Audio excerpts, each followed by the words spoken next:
Seize the rogue the moment you espy him. I shall pray for your success.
Seize the rogue the moment you espy him. I shall pray for your success.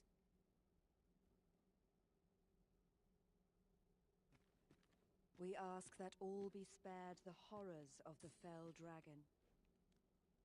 We ask that Battalion may air prosper. And we ask that a day may come when we, human, and every other noble race that walks our world may live in harmony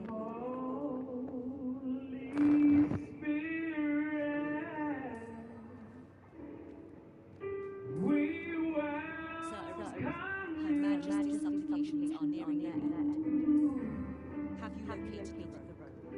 We welcome you into this land. We bless you. We adore you. We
done, Sir Arisen.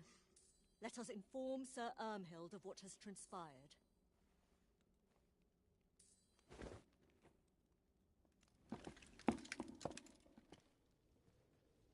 Oh, Your Majesty. Full glad am I to see you unharmed. The brigand has been captured. The chaos of the past few days ought to be behind us now. We owe this outcome to you, Sir Arisen. You cannot know the depth of my gratitude. Ah, yes, of course. Batal is in your debt, Sir Arisen. The same is true of you, Sir Manella. Your efforts were most admirable, considering your wound.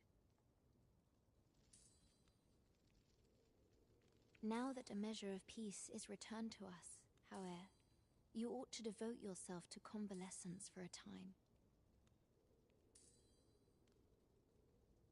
You may.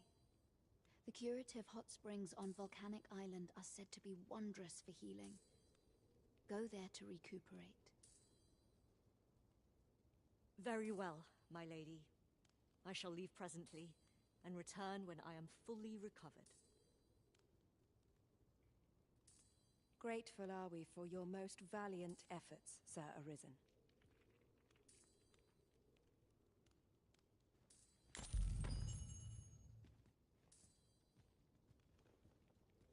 I owe my very... My sincerest gratitude for protecting the Empress. Your valor will not soon be forgotten.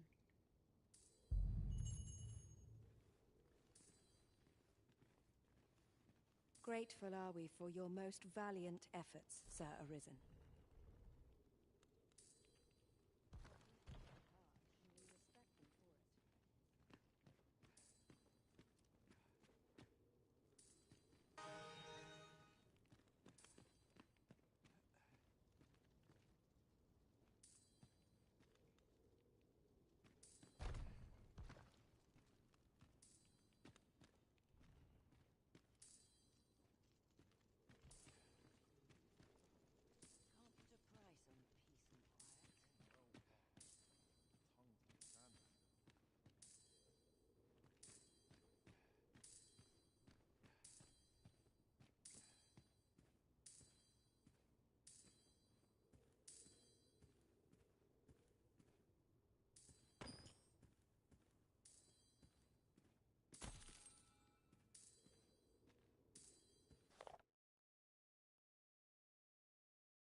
Who might you be?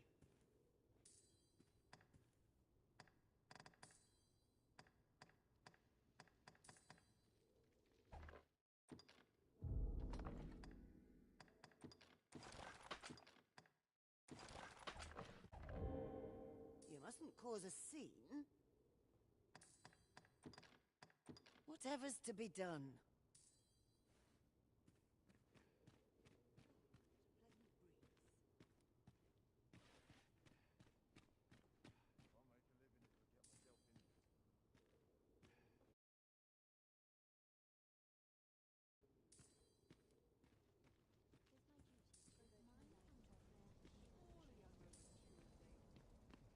Teach them a lesson they won't soon forget.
I have it! I've lost it again. I'm frightfully busy. No time for idle chatter.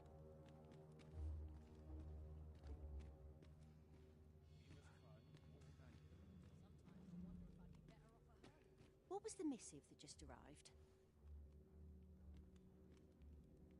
Oh, you know. The usual.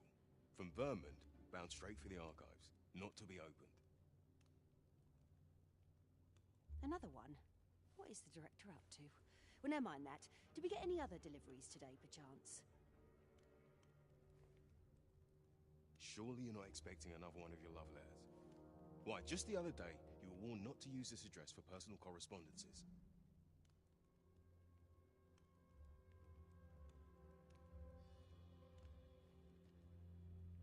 You really mustn't be so imprudent. Need I remind you that if word of our activities here was to get out, we could be shut down. Yes, I'm well aware of that, thank you. Now come, enough gossiping. We've work to be getting on with.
Whatever your business here, Ambrosius is the one you'll want to talk to.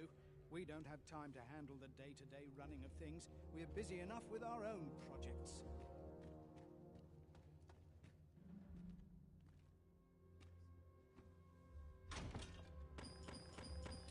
Why is Vermont funding our research? What do they have to gain from it? I don't know. Truth be told, I've ne'er asked. But I heard a rumor that 'tis all part of a plot to put the prince, though I suppose he's the regent-kin o'er there, on the throne. What? Where did you hear that rubbish? How's what we're doing here bear any relation to a scheme like that? 'Tis only what I heard, but you're quite right. It doesn't make much sense. I suppose 'tis a rumor best ignored, after all. I do wonder what the director's plotting, but... frankly, as long as Batal is left out of it, I don't rightly care what he gets up to.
Heard of any ways to make some easy coin?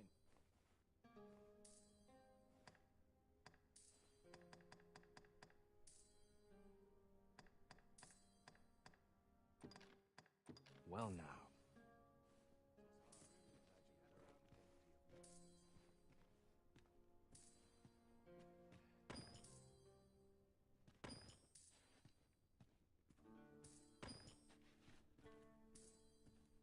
Ill behavior will earn you a brigand's courtesy.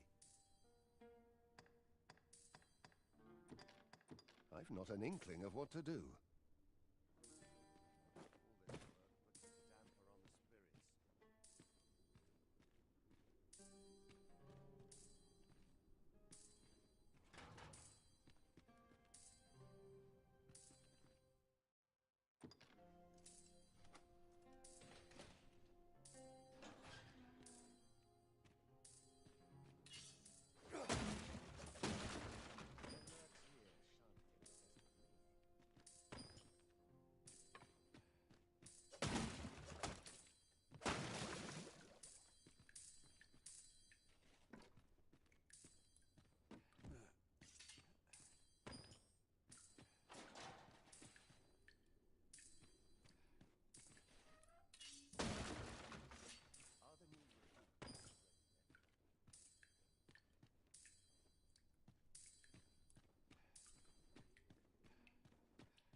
Ugh.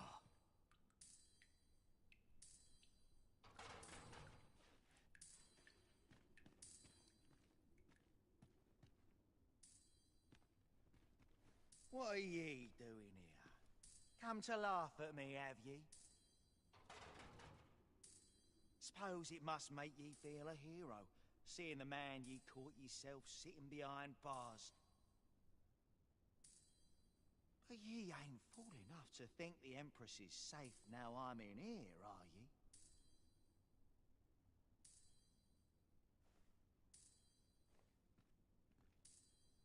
Go on then, and don't come back.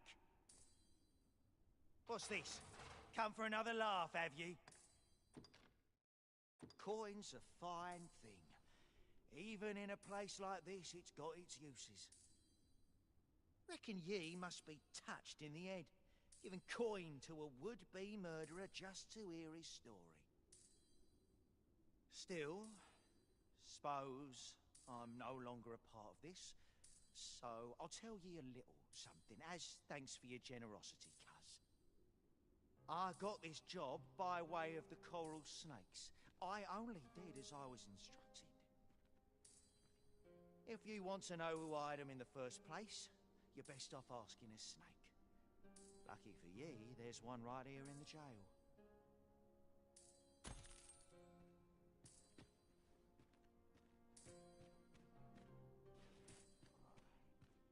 My niece has been acting up of late on his training.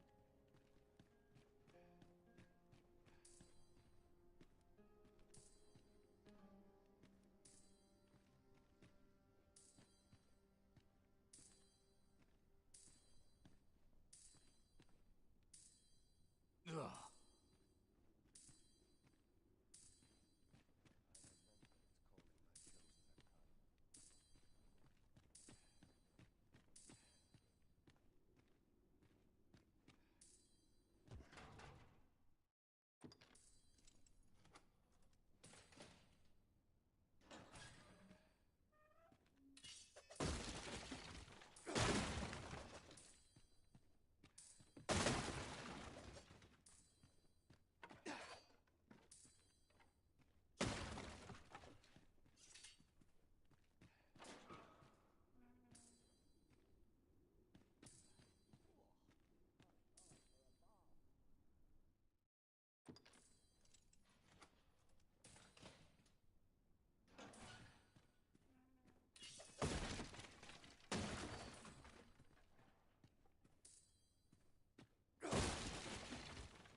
Where did you go, Master?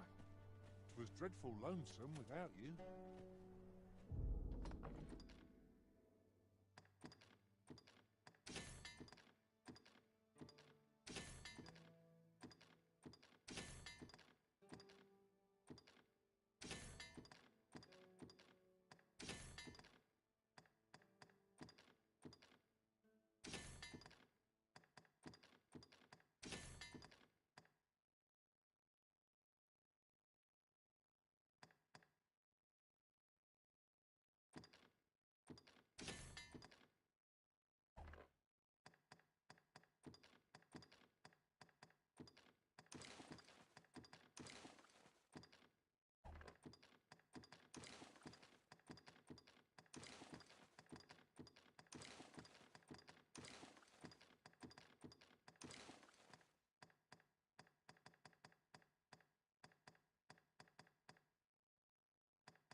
Do take care not to stray so far next time.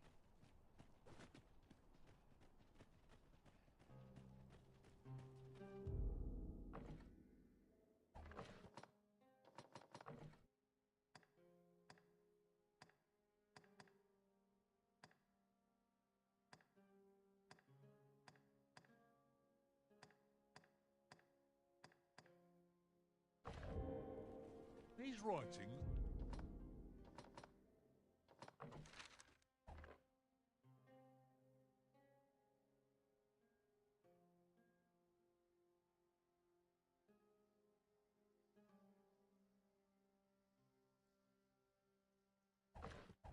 could be of import. Shall we take a closer look?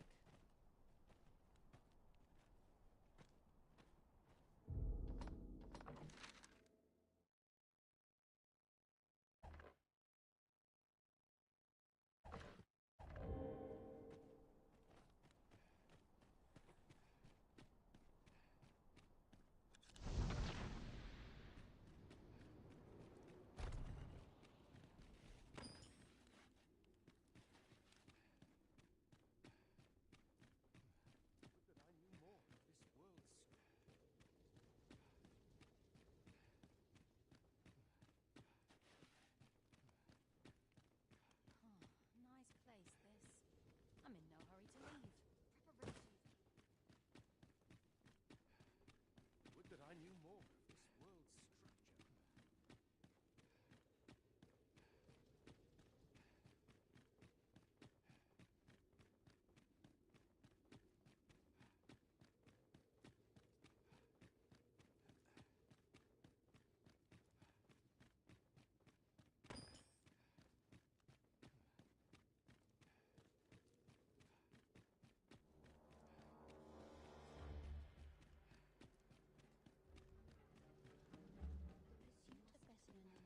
I'm not risking my life for a pittance. This bodes ill. Can't wait for this job to be over. When does my watch end? Like this I've clean forgotten. Must you run so fast? I can hardly keep you in my sights, Arisen.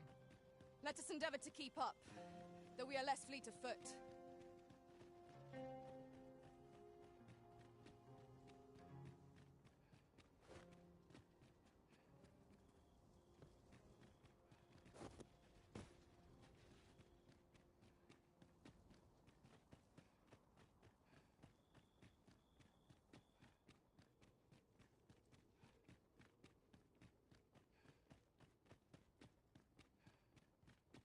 You're a welcome sight, Arisen. As ever, I'm yours to command.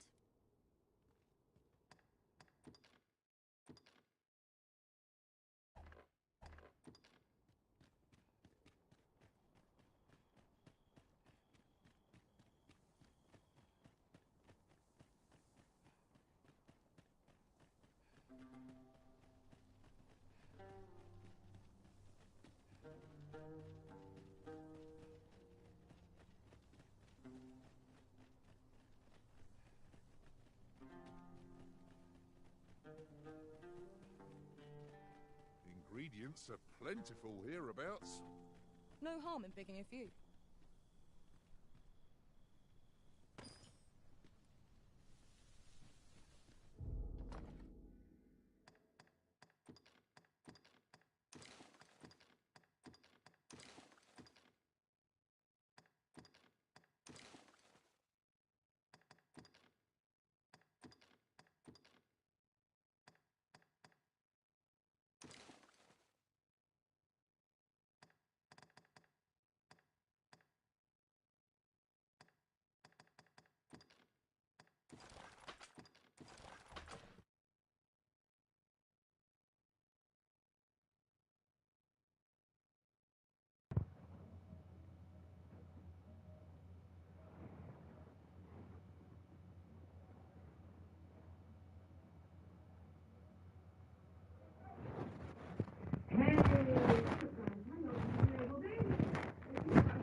Today was you guys don't like, right?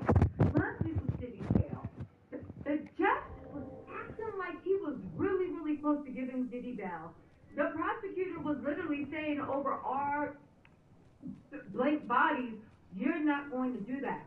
Interesting enough, there was pre-trial services at the trial. If you guys don't know, pre-trial services are usually called in when when bail is heavily being considered.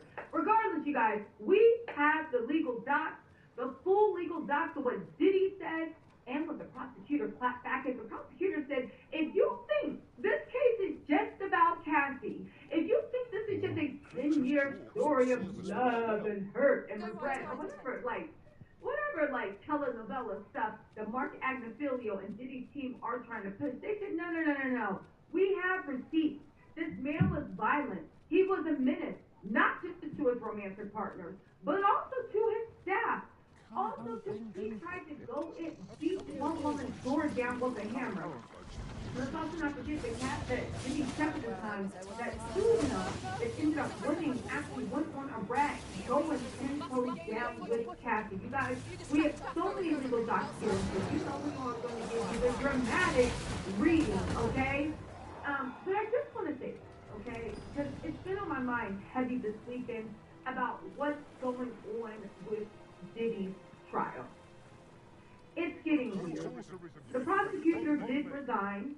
Now, oddly enough, he said the reason he's resigning is because of, the Trump administration's coming. Trump said that he wants his replacement in. Trump's replacement hasn't even gotten approved by Congress. To me, it's very odd that he is resigning. Some people said that he is resigning so he can get retirement. You only been U.S. attorney for 3.5 years. What retirement are you talking about? More importantly, today, people are saying that Diddy's team thinks that the new head of the Southern District of New York will be a lot more lenient toward him, if you know what I say. Diddy still has not given up dreams of getting out. And his legal counsel is said to be trying and considering anything that can get him out, including a presidential pardon. In fact, that could get him out. Now, whether Biden or Trump chooses to give him a presidential pardon, that's one thing. For everybody is wondering, you can get a presidential pardon even before you have charges filed against you. You don't need to be convicted of a crime. President can set you free or make you not guilty of anything at any time. But let me just say this about Diddy's trial that's getting weird. And it's been heavy on my mind this last week, and I didn't want to speak on it, but I'm going to have to, because that's what I do. Y'all, Diddy has picked up his PR campaign and I'm not going to call anybody out. I'm not going to call anything out, because if anybody did any research, you would see what was going on. But I do want to say this. This whole thing is chaos. He's been doing what he can to control the public narrative. And then when that doesn't work, the one thing Diddy is very, very good at is poisoning the well. What do I mean by poisoning the well? When I said that Diddy's team is going to launch a full-on PR, remember at the beginning when there were all these victims that came forward? And even if one or two people looked a little funny, we were like, listen, everybody can't be lying. It looks like Diddy's team took that advice, and now they are going to prove us wrong. There are going to be a lot of paid actors. There's going to be a lot of mentally ill people. There are going to be a lot of content creators who have, across all media platforms, and reporters. Again, remember I said trust no one, that have been paid off. What is the payoff? To actually show a narrative. What is that narrative? Anything that could get Diddy off. Now, is anybody that's been screaming no Diddy going to come out and say, okay, wait, I changed my mind? No. But that's not the way you do a PR payoff. That's not the way you do a walk back. What you do is get people who are obviously mentally ill or lying that can be easily proven in court documents and get them to say the craziest things. You throw one person forward, two people forward, three people forward. Even if you didn't pay the mentally ill people, you find the mentally ill people that are saying stuff. Or just plain liars. Then you get content creators that are, and I'm not just talking about YouTube, I'm talking about all. Then you get content creators that give them a platform. Then all these crazy, weird, demonic stories get amplified. But there are going to be, in the next 5 months, so many crazy people coming forward with fantastical stories that are nothing more than to poison the well, so that when we come time to the real victim, all these 50, 11 people that came forward with these fantastical stories, they're going to be proven to be liars, and then their hope is the public will turn around and be like, well, you guys must be liars too. Because, yeah, we've had 30 people fall cases, but we've also had 50 people come and tell their story. Let me just say this. Who's real and who's not? Let me just say this. The federal government right now is doing everything they can to take Diddy down. If you know anything, if you have a story, if you've been, anything happened to you, I think it's 1-800-4HSI-CIPS, or it's 1-877-4, let me Google this to make sure I'm giving out the right answer. It's 4 HSI, Homeland Security Investigation Tip. The government is begging people to come through. If anybody feels harassed, intimidated, kidnapped, anything, this is the time to come forward. This is the time where you have the power of the U.S. government. For people saying, well, Tisa, maybe they're afraid to come forward. You know, anything can happen. I would say to you, I will put my money on the U.S. government instead of doing a TikTok, a YouTube. And I'm not speaking about anybody in particular, don't start no mess, but I think for the public it needs to be said. If you are afraid of coming forward because of what Diddy will have to do, I find it odd that somebody that doesn't believe the U.S. government can protect them, thinks that it goes up to the top, that you somehow take the time to be brave and you go on a content creator. Now, no shade to content creators. You know I'm one too, right? But there's Cheyenne Roundtree and Nancy Dillon at the Rolling Stones. There's 2020, there's ABC News, there's CNN. There are so many legitimate reporters and press outlets that want to break this news. I think personally, if anybody has not gone to any legitimate channels that are begging to actually get you on there, there's a reason why. And again, people can be afraid, but if you're that afraid, how are you coming out public anyway with no protection? Again, just like Courtney Burgess, just like Ariel Mitchell, just like so many things, okay? The Jane Doe from the Douglas Wigdor lawsuit, that Jane Doe was still a Jane Doe. She hasn't been revealed at all. He's fighting in court right now not to reveal her name. The picture of the girl with her face floor down and sitting on Diddy's lap, that was actually presented by Douglas Wigdor, the man that took down the International Monetary Fund, the man that represented Catholics. And it's a white woman. He submitted that as evidence. They are fighting right now to keep her name from being revealed. Nobody that has representation that is a Jane Doe is going on content creator channels being like, it's me, it's not. They are all fighting the good fight in court. And again, everybody can do what they want. I'm not talking about anybody's story in particular. I'm saying to the public, Diddy is playing, he's playing dirty. He is a master manipulator. Do you see how, as soon as this is why the prosecution locked him up. He's a master manipulator. Do you see how, as soon as he was able to get access to talk to anybody, he started this PR offensive of lies, manipulations, and Trojan horses. We've come to the point where we cannot believe everything we hear. Unfortunately, Diddy's team is banking on us having a soft heart. Diddy's team is banking on us being like, oh my God, this must be true, but now that the federal government has evolved, it is different.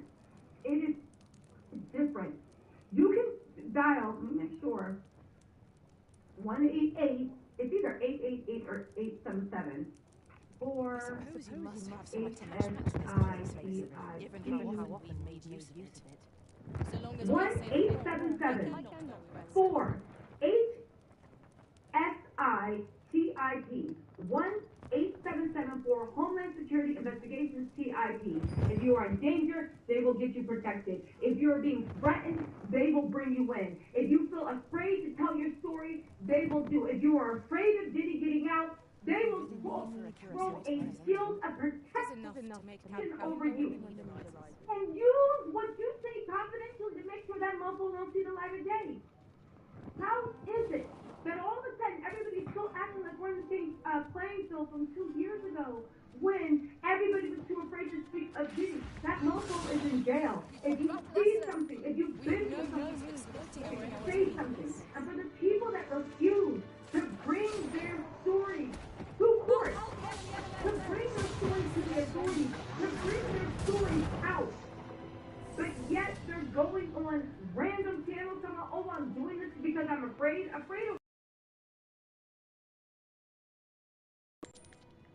think it's a Diddy special. And according to the feds, we know what the Diddy special is. Anyway, listen, y'all.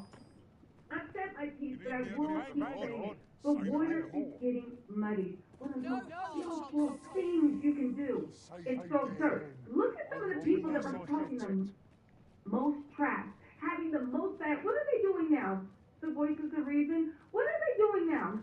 Again, the way, and I'll go off of this, I teach you guys PR 101, and I know the people that know PR know this.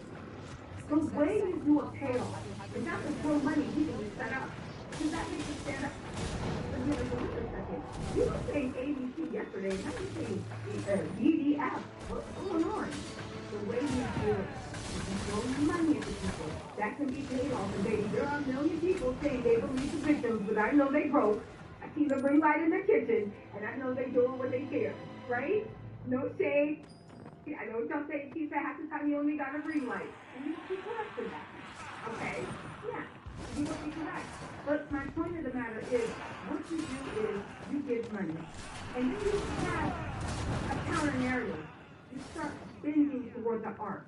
Whenever there are fake victims, mentally ill people being exploited for energy, saying things that can clearly be disputed from jet logs, phone logs, pictures, but more importantly, just time themselves, right? Saying things that can be easily proven to be lies, right? Saying they're afraid to go to the authorities with their own random YouTube places, random TikTok, random Instagram, random whatever, right? My whole point of the matter is, it's not that I'm saying don't believe them. I'm just saying that no, there's the devil's hand is in place. The devil didn't wage the war against heaven and still managed to conquer half the earth playing fair. Truth coming to light is only the biggest part. Then you start the misinformation campaign. There's going to be a lot of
Is your pack slowing you down, Master? Pray, bear in mind that you can only carry so much by yourself.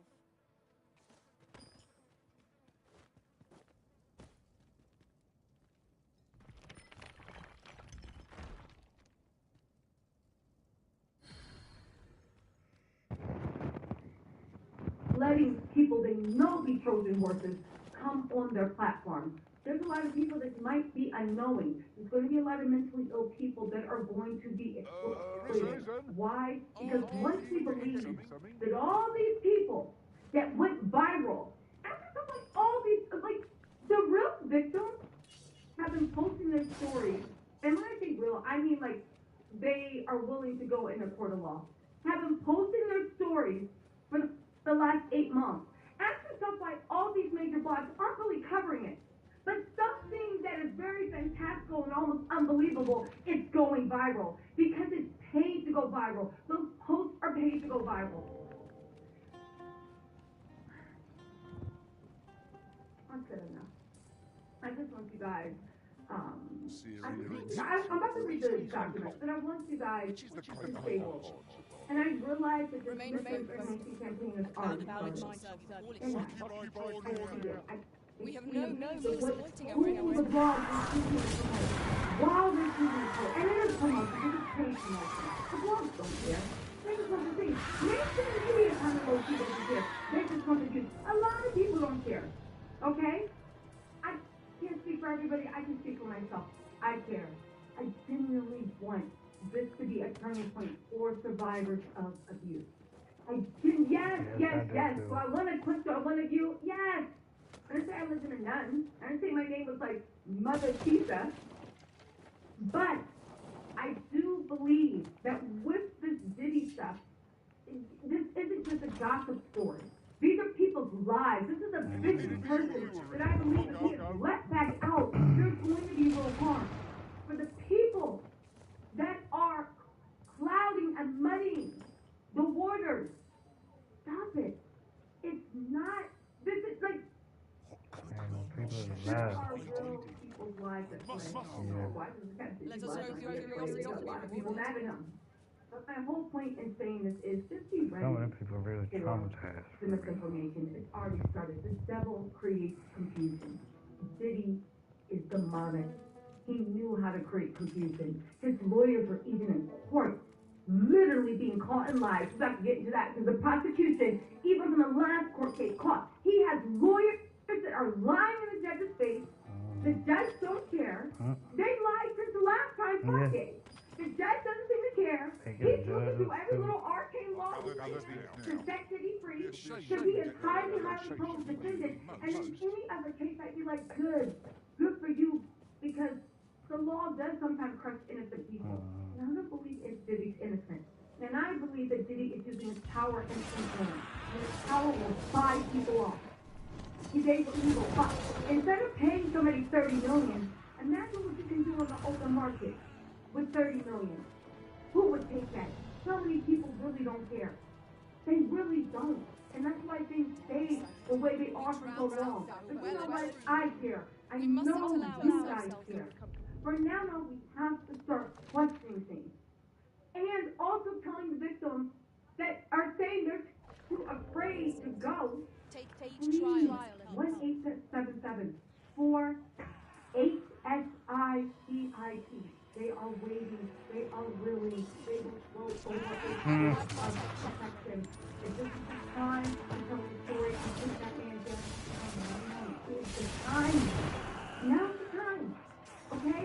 And for the other people that are literally exploiting mentally ill people, that are saying things that is easily fact-checked. Maybe these mentally ill people don't know what they're doing. They just want the same way when somebody was like, oh my God, I'm sharing Obama's lifestyle. Okay, fine. But for the people giving platforms, you have to wonder why. You have to wonder why. And why now it's being amplified. Why out of all the legitimate, and when I say legitimate, that's the wrong word. Why out of all the lawsuits that have come out, the only voices that are being amplified and laws that will take money to post into it are the ones that are like easily being, like, it's not adding up. And again, this isn't about causing drama. This isn't about causing drama. That's why I'm not calling anything out by name. However, it's muddying and it's getting weird and it's getting gross. And because of all these plays with people hanging their hands out, Diddy actually might go free. And let's just not forget that this is exactly what he ran for 30 years. And this is why he was allowed to go free. And I'm telling you now, he has a chip on his shoulder. And if allowed to go free now, if allowed to go free, I believe, and this is my opinion, that he will go even harder. If he goes this hard in jail. There is going to be some dark stuff, and we don't want 30 years from now being like, oh my God, who knew? You know? Again, like we did 30 years ago. Right? Already. Listen. I will say one thing. If Obama was on any of those tapes, do you ever think Diddy would even be alive? And I'm not saying Obama or Trump are on those tapes, but if what said that if Trump or Obama going to get if Trump or Obama was on those tapes, TBD. for those of you guys that want to get to the doctor, spice up this live and this timestamp and just spread it, but baby, this is my channel and I'm getting it here. And as much as you want me to get to the doc, I'm trying to get to you too. The doc was just in 1 second of that, and I'm trying to get you some justice. Okay? It's all over the internet. You're welcome to go read the doc yourself. But for those of y'all that rock with me, let's get into the doc now, right? Listen, David Jim, I feel you, only God. Listen, only God can judge you. Only God can judge anyone. Anyway, let me shut up. Let's get to the doc. Right now, it's the prosecution's stunning rebuttal. The prosecution has maintained that Diddy and that Cap, since they just went to court on the 22nd, he is still lying. The lawyers are still lying. He's 100%. What do y'all do? To society, and they outline a scathing rebuttal and a last-ditch effort to protect the community. Okay, and to anyone that knows something, you can do it anonymously. If you see something, say something. Okay, let's get into these facts of the prosecution. Stunning rebuttal. Damian Williams, the lead prosecutor, is stepping down on the 13th. We have no nerves for supporting our brought order into the House of Southern District of New York. He was the first African American man to be appointed. And as much as Diddy wants to say pro-black, he has been praying every day to see that black man's downfall. But Damian Williams has resigned. It could be because Trump wants to replace him. Trump has not replaced him. A replacement needs to be selected by Congress and approved by the houses. I think Republicans control all the houses now, so don't be that difficult. But anyway, you guys, let's get into that. Okay, so the prosecutor's rebuttal is this. It's shameful. It's bad. I'm pulling it up right now so we can put it on the summer damn screen. Where are we? Okay. Let's get into this with the flag. Sorry guys, I'm just pulling this up. Diddy's lawyers. They did a thing too. We'll go over that after we look at the prosecution. But Diddy's lawyers were just lying. And that judge is doing everything he can to find every loophole to let Diddy out. Okay. The Diddy's lawyer says I wish they worked this hard for all the black government respectfully submits this letter in further opposition of the defendant's renewed application for bail and following the November 22nd, 2024 bail hearing in the above captioned matter. At the hearing, the court reflected that the parties addressed whether the defendant's conduct constituted obstruction for purposes of Bail Reform Act. In addition, the court ordered the party to address whether the defendant's conduct violated the court's October 25th, 2024 order and Local Criminal Rule 23.1 and what communications the defendant would properly be able to engage in a prospective basis. Spoiler alert, they said Diddy is still lying, still using inmate stuff, still violating court orders, and they're saying that he has tried or threatened to murder many of his employees, not just his lovers. Okay, let's do this, right? Okay. For the reasons set forth below, the defendant's conduct, both past and present, constitutes obstruction, and its recent efforts to influence the jury pool are a violation of a Local Criminal Rule 23.1 and in contempt of the very order incorporating that rule that this defendant demanded. The defendant's arguments that any of his conduct is protected by the First Amendment are similarly baseless. So he is using the Trump defense Trump uses to get out of his legal woes. We're not going to turn this political. He did actually use it. They literally call this play the Trump defense. Let's continue. Moreover, as detailed in the prior hearing and briefly addressed below, Diddy's history of obstructive conduct is part and parcel of his decade-long pattern of violence. which must be considered along with his obstructive conduct to fully assess his dangerousness under the Bell Reform Act.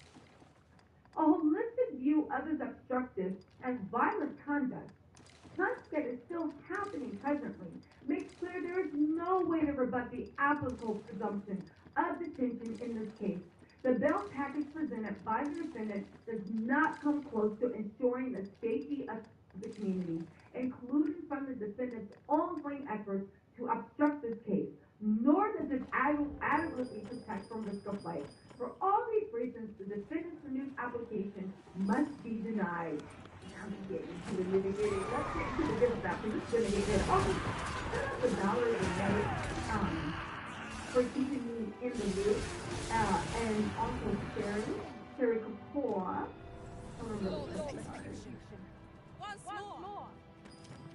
I know what y'all thinking. Don't. Okay. The defendant's conduct constitutes obstruction of justice and poses a danger to the community. So they give us the definition of obstruction. Do y'all want me to read the definition? I'll speak to it really quick, and then we're going to get into what they say. It's a doozy. We are just beginning to cook. The prosecution literally threw everything but the kitchen sink at Diddy. If the judge lets him out at this point, then I don't know what to say. The court asked the parties to address the definition of obstruction in the Bell context. Now, mind you, all the prosecution locally seems to be schooling this judge. This judge has only been on the bench for 2 years, and the fact that he is literally playing with these things about what could obstruction be, they said under which obstruction of justice has been a traditional ground for pretrial detention by the court. Okay. They said, concluding that pretrial defendants' attempts to influence witness testimony present danger to the community that would support detention. They said, while the Bell Reform Act does not define obstruction of justice, district courts have interpreted obstruction in the pretrial detention context broadly to include willful actions that jeopardize the integrity of judicial proceedings. Then they're citing the same case, saying many of Diddy's obstructive acts discussed further herein easily fall within that broad categorization, and so a persistent, brazen effort to improperly interfere with the criminal case. Importantly, obstructive behavior supporting pretrial detention need not rise to the level of criminal conduct. They're citing a bunch of laws right now. I'll skip through them. But they found that one defendant's respect to a family member, which resulted in revocation of the defendant's bail, constituted obstruction of justice because the defendant willfully obstructed or impeded the administration of justice. So basically they're saying threats can be obstruction of justice, right? They also cited another case saying applying a preponderance of the evidence standard and finding that the defendant posed the risk of future obstruction when he had violated orders of another court, used burner phones, made public accusations about his criminal prosecution, and provided obstructive messages to followers via video and social media. That was United States v. Kwok. That was a big one in 2023, if you don't remember. Again, they're citing cases that acted like Diddy. Now, this is just the warm-up. It's about to... The injury I sustained in Her Majesty's defense is healing steadily. Yet 'twill be some time afore I am ready to leave.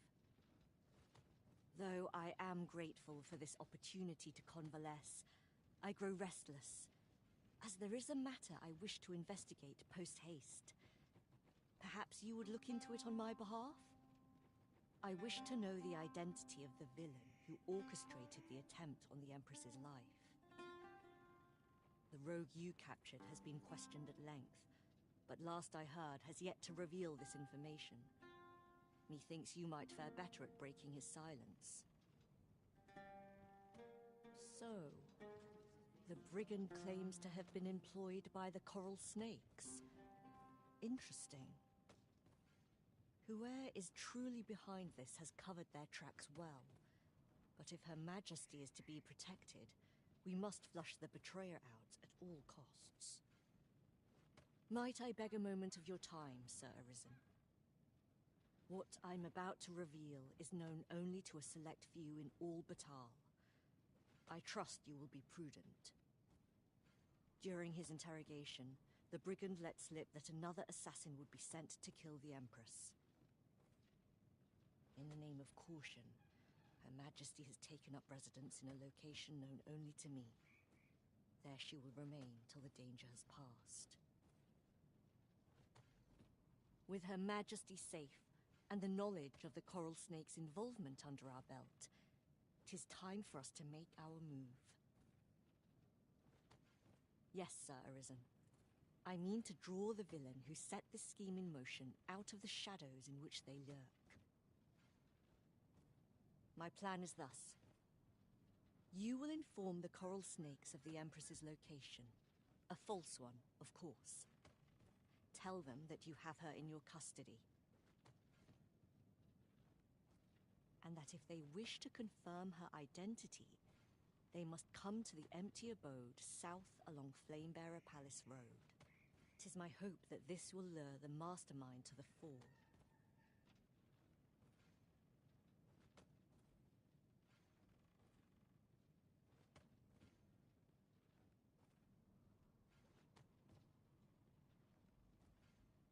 For you.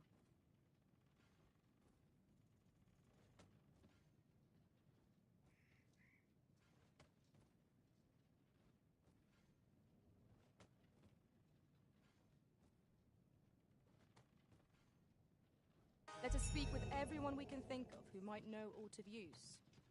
I thought you might like this, so I picked it up. Here you go.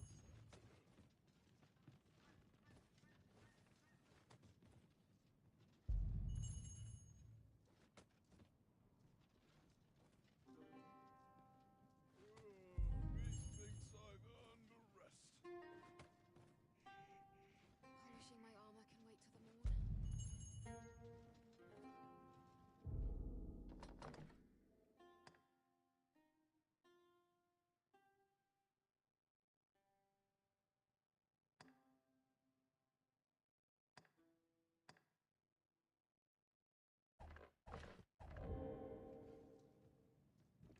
Well met.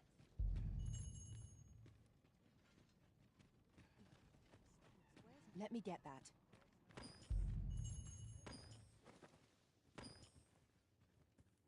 You're no soldier, are you? I expect your journey was a long one then. Planning to stay the night? I'd not recommend camping. You'll awake neath a blanket of ash. I can give you a roof over your head at least.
Much obliged.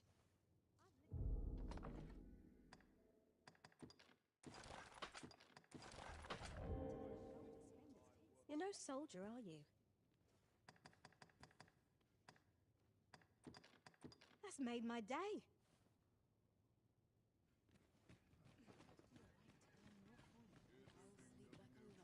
Fancy a gander? I've fine goods for sale. I've weapons to sell. But is that really what you came out here for? I've been getting so few customers, you see.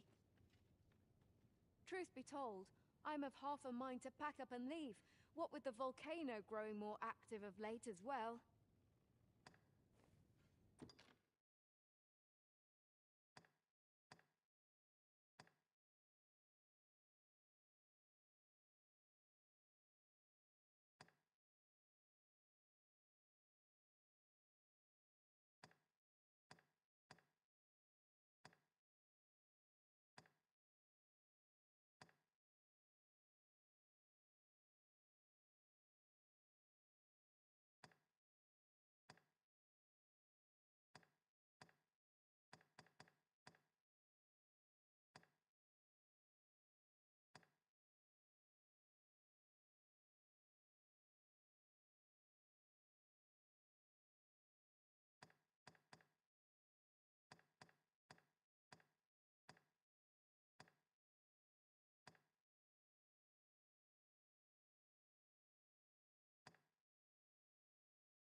Always a pleasure. It takes two to make a sale, and this seller had nothing to tempt us with. Our funds are better spent elsewhere. The Arisen is ever prudent in the application of coin.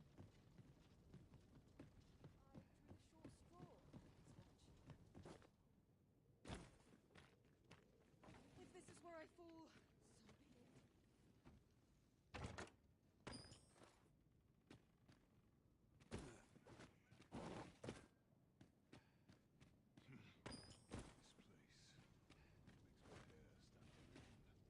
I've never seen aught like this.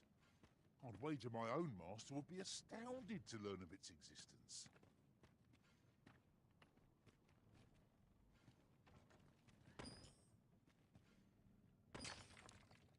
It is not every day one happens upon a material so rare. We shall have to think long and hard about what to do with it.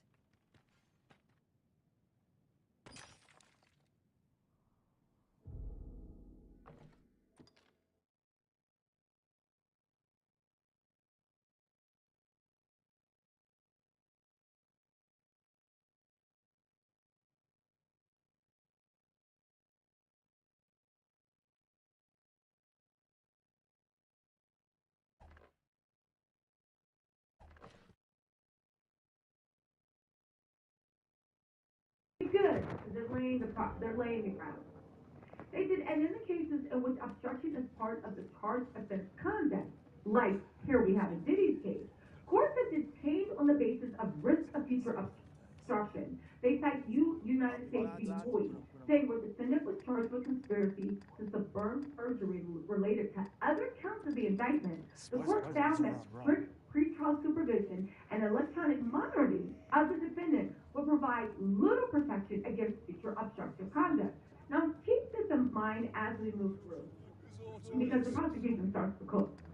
They said here the defendant's actions fall easily within the definition of obstruction. Indeed, it is significant evidence that Diddy has engaged in multiple acts of obstruction during the time period relevant to the charged offenses and poses a serious risk of continuing obstruction. Acts set forth below, these acts include multiple acts he took in an effort to stave off the instant criminal charges, as well as acts he continued to undertake even after the indictment was returned in order to dissipate the potential evidence against them. Okay? Let's get into the next one. It's not done. They said the racketeering conspiracy offense in count 1 alleges acts of obstruction as reported in the indictment.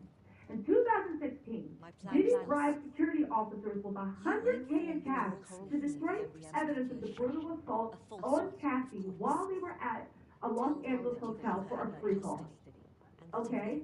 In 2016, he bribed the hotel security officer. Okay. Make the original video go away. In doing so, the defendant relied on intermediaries to reach out to security staff and help carry out the cover-up. This act is alleged as part of a bribery racketeering conspiracy predicate. Moreover, let's also not forget with that, not only did he bribe to go away, okay, but his lawyers at the time and his intermediates also helped, and also the attorneys, because they helped facilitate the actual payoff. They said after Cassie filed a civil lawsuit in 2023, alleging, among other things, that Diddy's participation, also in the trial, in the last trial documents, I'm talking about the ones they just filed for the price of the bail, Diddy's team literally tried to say that there wasn't a streak off going on, even though there was a male blank worker. Okay. They said after Cassie filed a lawsuit in 2023, alleging, among other things, that Diddy's participation, that Cassie's, her own participation in free call was not consensual. The defendant made multiple efforts to interfere with the victim and witnesses by feeding those individuals false narratives regarding Diddy's criminal conduct. For instance, the defendant called intermediate, former and current security staff, they put that in quote unquote, and lead to believe that Diddy's security will actually be listed as co-defendants. Many victims who have filed in court have said that, many victims that have filed in court have said that the security guards also partook. So, in all these actions. So it looks like they are going to be listed as co-defendants. Let's get into this. They said by current security staff, they put quote unquote security staff, to repeatedly call a former employee who had witnessed firsthand the defendant's abuse of Cassie. The intermediate told that employee in some instances that what she observed was a normal relationship. Around the same time, and it's highlighted at a prior hearing, the defendant recorded 2 phone calls with a different victim, victim number 2. I wonder who victim number 2 is though. Is it Tina Hahn? In which the defendant attempted to feed the victim number 2 a false narrative regarding her involvement in free call, namely that they were consensual. Okay? The defendant, and again, Diddy recorded those 2 phone calls because he thought by taping it, he could use it in court, but the defense was like, but that is literally pro se, like, whatever. The defendant has evidently deleted messages between himself and key witnesses. Now, I do believe these messages were actually on, I think they were on Signal. For those of you guys that don't know, when messages are on Signal, the government actually has no access to those messages. How do they know that Diddy sent those messages? Because what happens is, unless the person receiving it shows those messages to the government or shows screenshots, but even then, unless the government has the phone at the moment the text message is seen, it's very hard to prove. What is their record of? The record that the text message was sent and received. That's the record. But what's actually in those messages, unless they have screenshots or the victim or witness or whatever is cooperating, they really don't know what it is. They're trying to say that by Diddy sending messages and deleting them, well, it's proving the case. But listen, you guys, we're getting to the good stuff, but we have to lay this foundation down, okay? Again, when it comes, somebody asked, was California not going to file charges? Let me just say what I've been hearing. Federal charges are one thing. I believe to some extent that if California does not get in on this action and start filing charges, they're going to have a lot to answer for. Not with the federal government, but we have to wonder how all these things happened in California, and Diddy had a cleanup crew that always evaded anything coming up. Okay, let's get into this. They said Diddy has evidently deleted messages between himself and key witnesses, including a grand jury witness and victim number 2 in this criminal case. One of these witnesses, witness 1, a male commercial Blake worker who participated in freak-offs and received a grand jury subpoena during the investigation. After defense counsel represented unequivocally at the prior bail hearing before Judge Carter that the defendant would not reach out to grand jury witnesses, it became clear that Diddy had done just that. Phone records and electronic evidence showed that Diddy contacted the witness even after he was ordered not to, repeatedly leading up to and after his appearance in the grand jury. And then Diddy apparently deleted the messages from his phone. All right? There were further communications and there were text messages through this entire period. All right? What is this? Okay, let's get into this. Okay. In the lead-up to his arrest, the defendant similarly appears to have deleted messages from victim number 2, including related to the significant monetary payments he was continuing to buy her. Now, while Diddy was being detained at NBC, the prosecution also said that Diddy had used multiple unauthorized means of communication, what makes it difficult or impossible to monitor his communications. While the government's substantial investigative efforts have identified some of the accounts that Diddy is improperly using, and the government has obtained and produced those communications, the government has no way of knowing whether there are other PAC or contact me ASAP accounts the defendant is using of which the government is not aware. Put simply, when the defendant uses other inmates' accounts, his communications are very difficult, if not impossible, for the Bureau of Prisons and the government to track and monitor. Such barriers to monitoring the defendants have real significant consequences, given Diddy's extensive efforts to speak the jury pool from the NBC, even in the communications with the government, even through the communications the government has identified. Now, here's this. This is a lot of nerve. They said even after the defense counsel represented that Diddy had stopped using the Contact Me ASAP. If you guys don't know, it's a program where it's kind of like a gray area. It's kind of like not allowed, but it's allowed, where you can use somebody's email address. And when you use Contact Me ASAP, your email shows up in a text message, and then the text message gets emailed back to you. Diddy has been using fake names, even his son's name, saying, "Oh, I'm emailing my son." Oh no, it's my son. I just noticed. I haven't been back in a lot of water. Diddy was using I'm gonna worry you. Don't worry. Diddy was using fake email addresses for his son, and saying, no, I'm talking to my son. Meanwhile, he was talking to third-party people to track down witnesses without his lawyers even knowing about it, okay?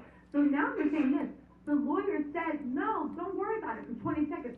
Your Honor, release him. He's completely stopped using Contact Me, right? But the prosecution has proof of this now. They said even after the defense counsel represented that the defendant had stopped using Contact Me ASAP, Diddy had continued to use the Contact Me ASAP account of at least one other inmate, sending messages to a family member as recently as November 24th. You guys,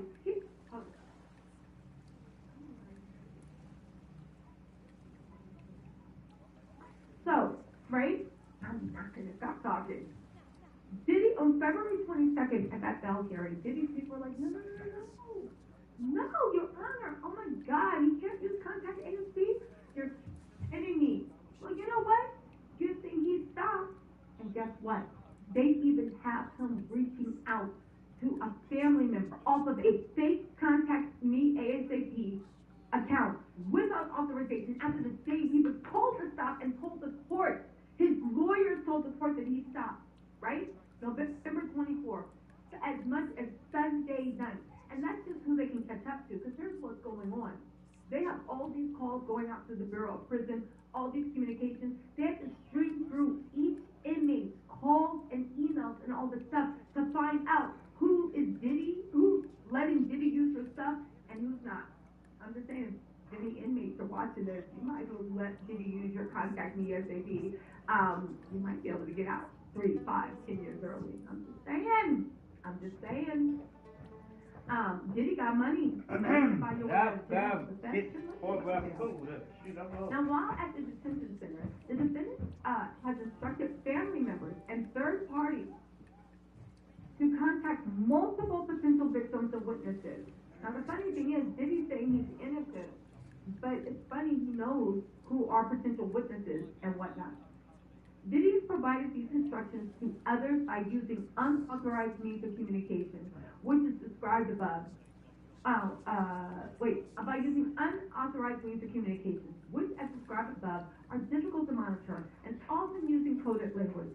The potential victims of witnesses that Diddy has instructed others to contact include former romantic partners. You think he's reaching out to Young Miami? And former employees. So you think he's reaching out to Brandon, reaching out to his chef, reaching out to Capricorn Clark, of course reaching out to Kalina. Former employees, most of whom have experienced or witnessed Diddy perpetrate significant violence. At the November 22nd hearing, defense counsel argued that these contacts went through attorneys. However, that's simply not the case. For example, Diddy asked a family member to call victim 2. Separately, Diddy had a family member three-way call a co-conspirator, and Diddy and the co-conspirator used coded language discussing a certain blank who has to blank now. And, oh my God, are they playing a murder one? Who has to blank now? Wow. And blank, blank, blank. There is no indication that attorneys were involved in these contacts between victim and witnesses and third parties. Now, also they're saying while Diddy was locked up, the defendant orchestrated a social media campaign around his birthday for the express purpose of influencing the jury in this criminal case. I didn't fall for that mess. As I said, I don't care how cute Baby Love is. You going to jail. Literally, and the fact that there were so many people, but now I look back, was it actually people or were they bots? Were they bots? I hope it was bots, because there were so many people saying, that's their daddy. What else are they supposed to do? You're trying to help your daddy. This monster that they're about to outline that get out on the open street. Anyway, right? Okay, so he orchestrated a social media campaign around his birthday. You guys, we're just getting started. They have so much more. Hold on.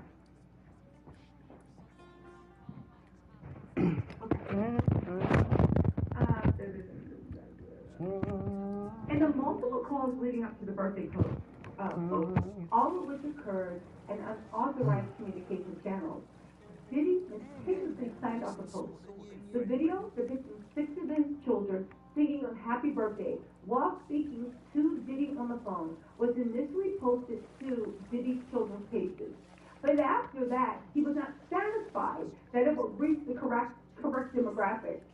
The defendant told a family member that he'd been tracking the analytics and directed the family members to post the videos to his personal pages because Diddy's social media followers are blank, blank, blank, blank, blank. I feel like he's saying dumb A, mammies, pick-me's, and abusers. Anyway, in another call the same day, Diddy talked about the reach of this social media post and said blank, blank, blank. Now, interesting enough, the fact that he's tracking the kids' analytics let us know that anything he's posting on his account, Diddy is actually running it. Even when they walk into court, Diddy is planning out all their outfits.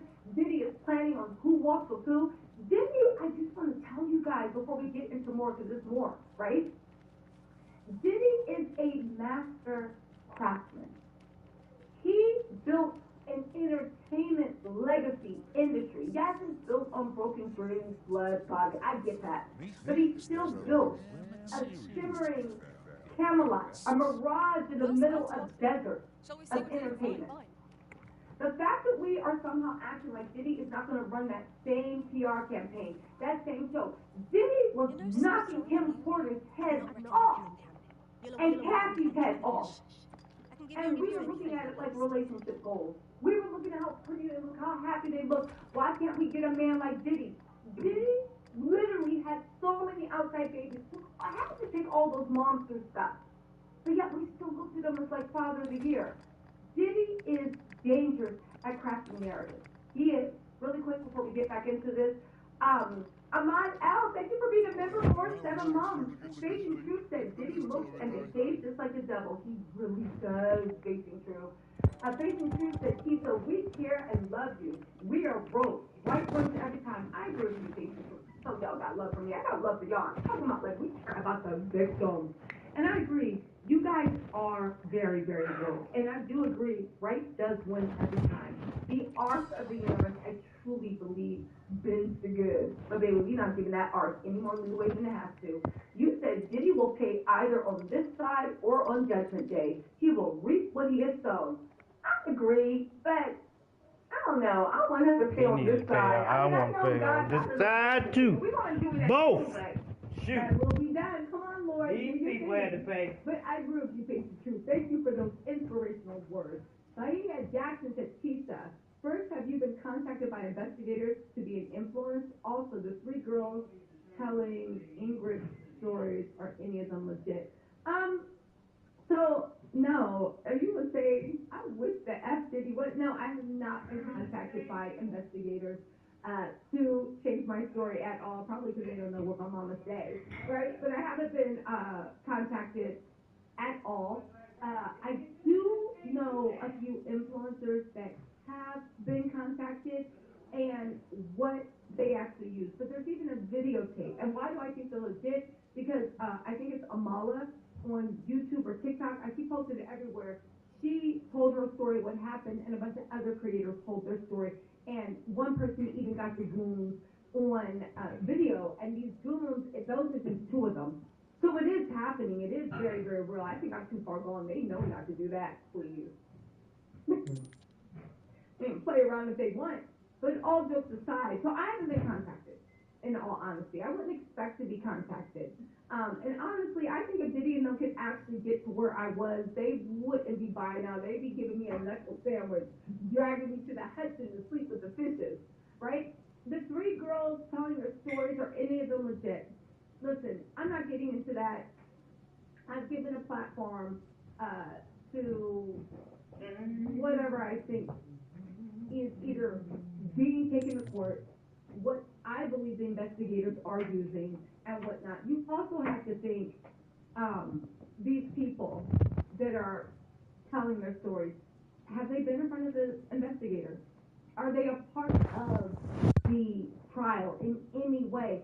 Even Courtney Burgess and his la whatever it is called, he's been in front of the investigators too.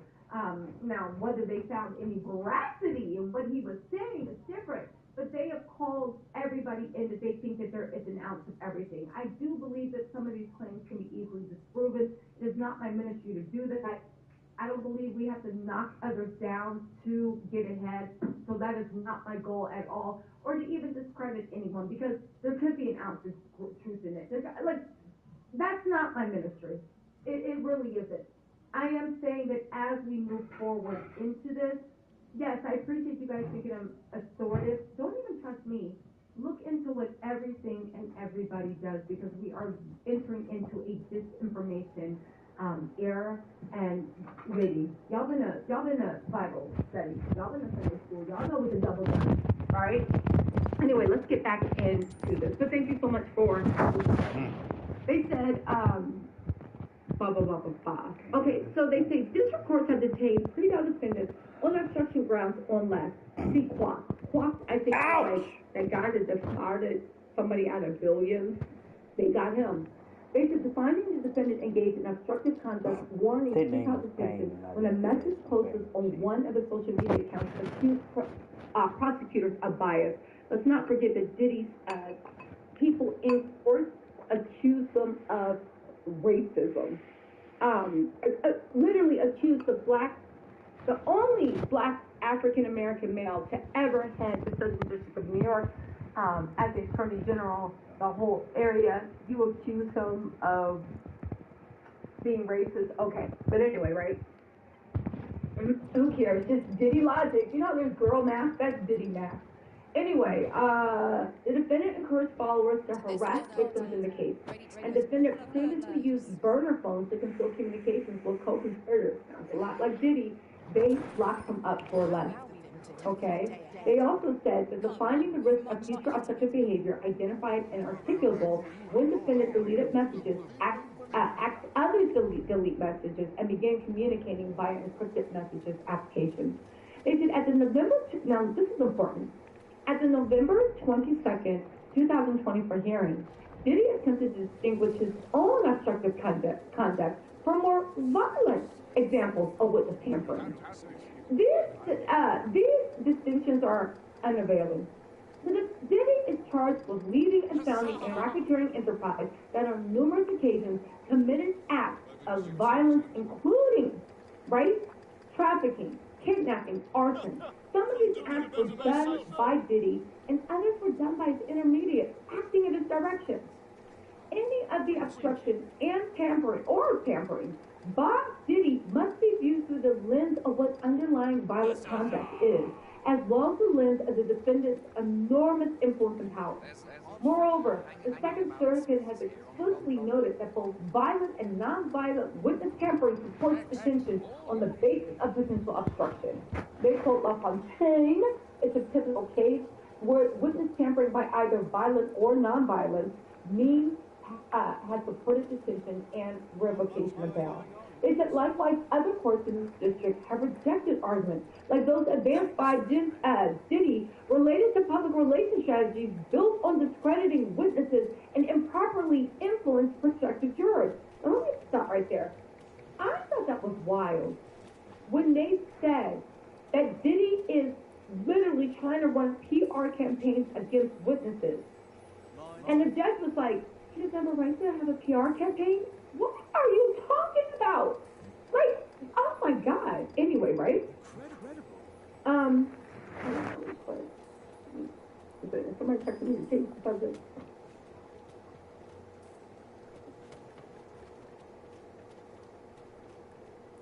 Okay. Blah, blah, blah, blah, blah, blah. Okay. I'm not going to change the subject. Let's keep it in there. It's too bad. People worry about me so much.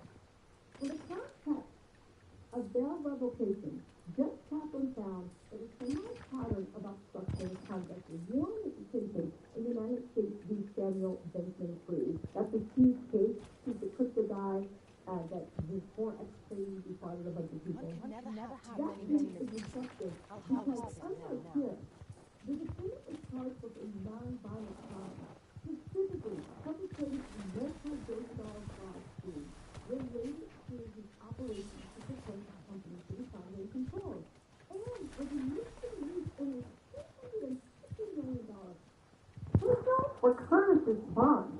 So this thing, yeah, Diddy say you got $50 million, but baby, we released this man on a $250 million personal reconnaissance bond, okay, subject to conditions including home detention.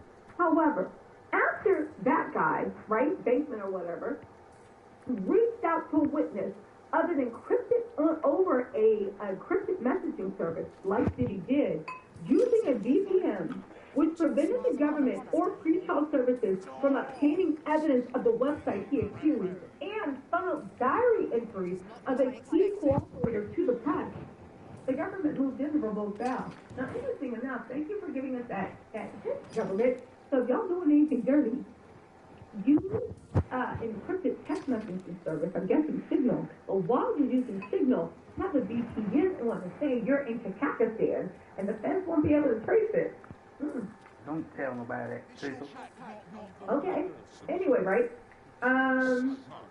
The court agrees with the government on the basis of his obstruction, finding that no condition or combination of conditions would assure the safety of the community and the consequences of witness tampering.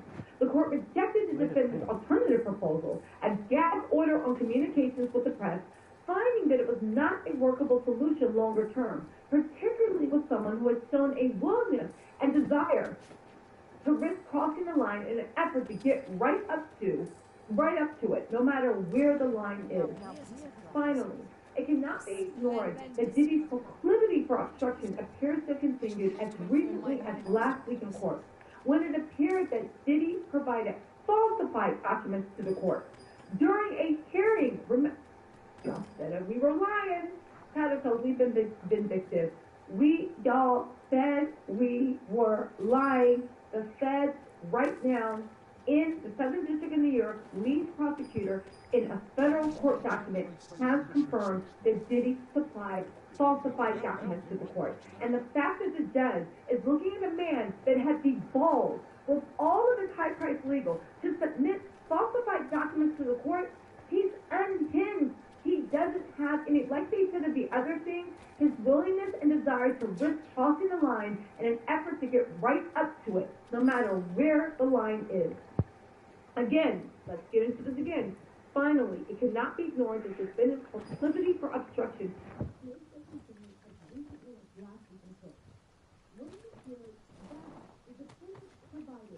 falsified documents to the court. They put that in italics.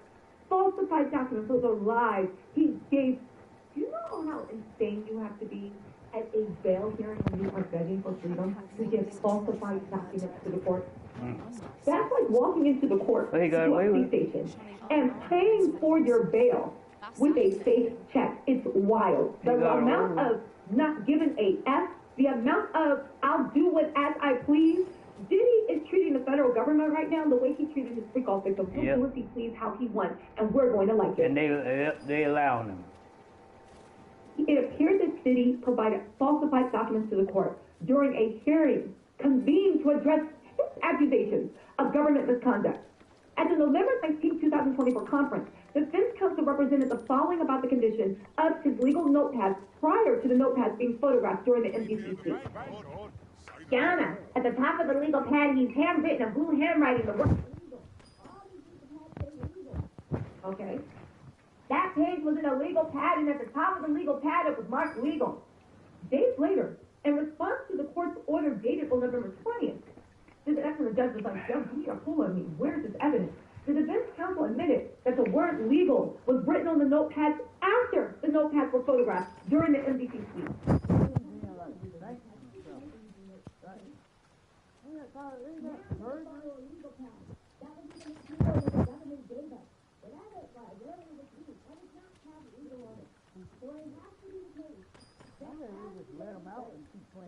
This year, illegal wasn't written on every pad. He said that in front of the judge's face. The judge called him a bullshit lie, and the judge still was with a belief that he let Diddy out. Again, if you know something, say something. The government is willing to provide any protection you need so that truth can be prevailed. 1-877-4-HSI-TIP. You've never been safer, more covered protection than coming out now and contacting the government with your story. The government has the resource, the accusation, everything to put Diddy under. Don't believe these creators' lies, saying it goes all the way to the top. How are you safer going on a YouTube channel, on Instagram, on TikTok, or Twitter, telling your story? It makes no sense. Anyway, the inference is clear. After the borough prison sweep, the defendant wrote legal on the top of at least one legal pad to support his argument that the materials in the legal pads were privileged. Again, maybe y'all get it from a really dead horse. I imagine no escape beyond London. That after the prison release, he saw ways to use this to his advantage. And even though they saw notes about him doing this match and they photographed it, he then wrote legal on it. Because he knew that he could say this was a violation of attorney-client privilege, it's a violation of his Fifth Amendment rights, he might be able to get a mistrial, and he might be able to, forget about getting out on bail, get all charges dismissed. And he lied and did it. He knew there was photo evidence. He knew the government knew there was photo evidence. His lawyers knew. And he still twisted this narrative and brought it in front of the judge and tricked the judge and got that evidence improperly thrown out. Improperly thrown out.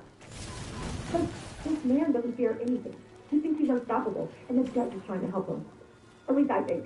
Maybe I could be wrong. I could be wrong. Maybe I'm reading the judge all wrong. We'll see what happens with the bail hearing. Maybe the judge just wanted extra questions so it wouldn't be a mistrial. That is it too, right? Because with Diddy's lawyers, we know what time it is. We know what time the U.S. prosecutors are on. But with the judge, we don't know what time he's on yet. So maybe the reason it seemed like he was leaning toward bail is because he wanted to make sure there wasn't a mistrial and he was asking all these questions. But you have pretrial services there, and pretrial services are usually only invited, asked to be at a hearing when bail gets being considered. And pretrial services are like, Your Honor, we don't recommend bail. So we see what's happening, right? Okay. The continued obstruction, while he had a pending bail motion, no less, should certainly be viewed in the context of all of Diddy's other acts of obstruction for purposes of bail determination. All right? Let's keep going. Now they're getting into the danger. Oh, interesting enough, they actually, how many slides are there in this? We got 13 pages. We're about to get into how dangerous he is and how he tried to murk one of his employees. Threatened to murk one of his employees. But interesting enough, they also talk about Shine. Shine is listed as a footnote. I want to read that to you real quick. Evidence from the charge period is consistent with Diddy's decades-long. This is a footnote on page section 1, footnote 2. Evidence from the charge period is consistent with Diddy's decades-long pattern of obstruction, which the government continues to investigate. For instance, Diddy's prior 2001 state criminal trial, in which he was acquitted in connection with the New York City nightclub shooting, and defendant then driver testified that Diddy attempted to bribe him with a $50,000 ring. The state that the weapon used in the incident was his and did not belong to Diddy. On November 18, 2024, Jamal Burrows, and you know what's so funny? I was like, who is Jamal Burrows? That's what they were talking about, Kurt Burrows, this Burrows. No, they're talking about Shine. His government name is Jamal Burrows. Okay? Jamal Burrows, Shine. The defendant's former Bad Boy Records protege and his co-defendant in that case made public statements about taking the fall for the defendant in the incident.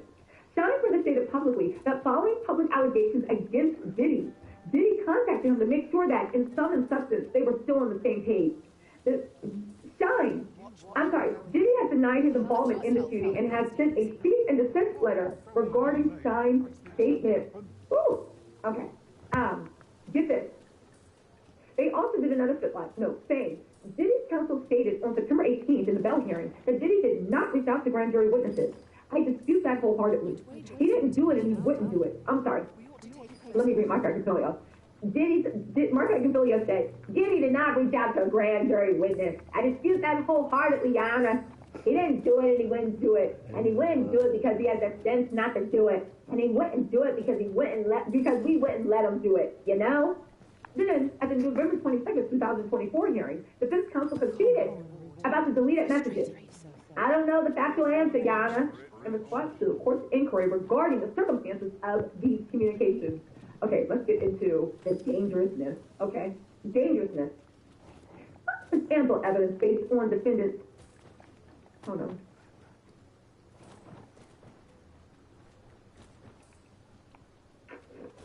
Okay.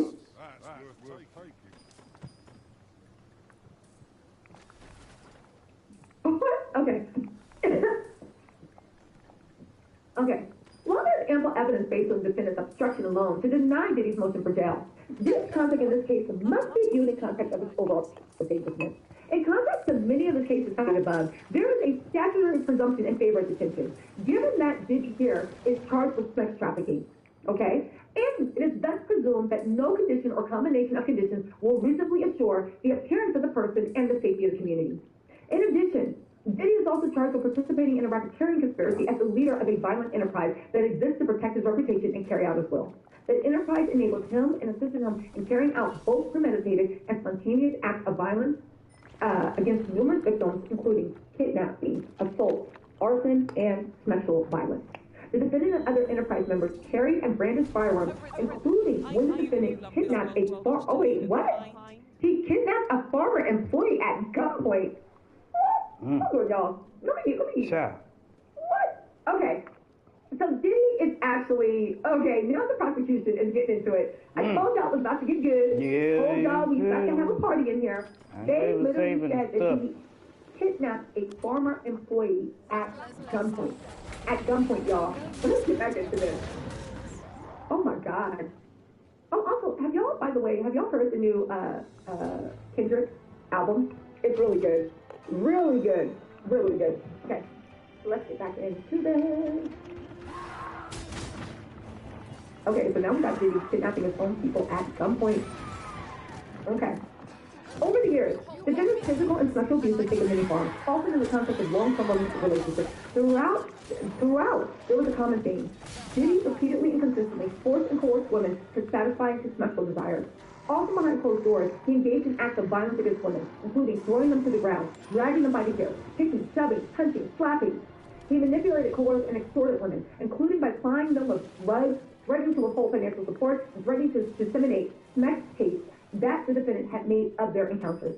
He intimidated women, including by displaying, and I think that's a typo, intimidated women, including by displaying firearms, threatening them, showing up at their homes unannounced, and attempting to beat down the door on one occasion with a hammer. Beyond his romantic partners, the defendant also physically abused his personal staff. Former staff members having described the defendant threatening to murder them, throwing objects at them, and being struck, punched, and shoved by the defendant, and seeing him do the same to others. Yo, who flipped? Who flipped? Diddy's staff flipped on him. The significant history of violence must be taken into account when viewing Diddy's obstructive activities. Taken together, there can be no doubt that the government has proven defendant's dangerousness by clear and convincing evidence. In saying his conduct violates local criminal rule and court order, the court also asked the parties to clarify whether Diddy's conduct, specifically his recent efforts to influence the jury pool through a orchestrated social media campaign, is in violation of local criminal rule 23.1. And this court's gag order incorporating the allegations of the rule that was imposed at the defendant's own request. As set forth below is a local rule violation. They said, okay, fine. They said the court's October 2024 order and local criminal 23.1. On October 25th, at Diddy's request, the court entered the order requiring, among other things, for the government, defense counsel, and the defendant himself to comply with local criminal rule 23.1. Under this rule, parties are prohibited. Hold on really quick.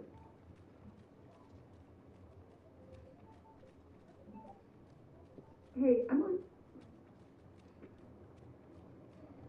on live, sir. I'm on live, sir. Call you back.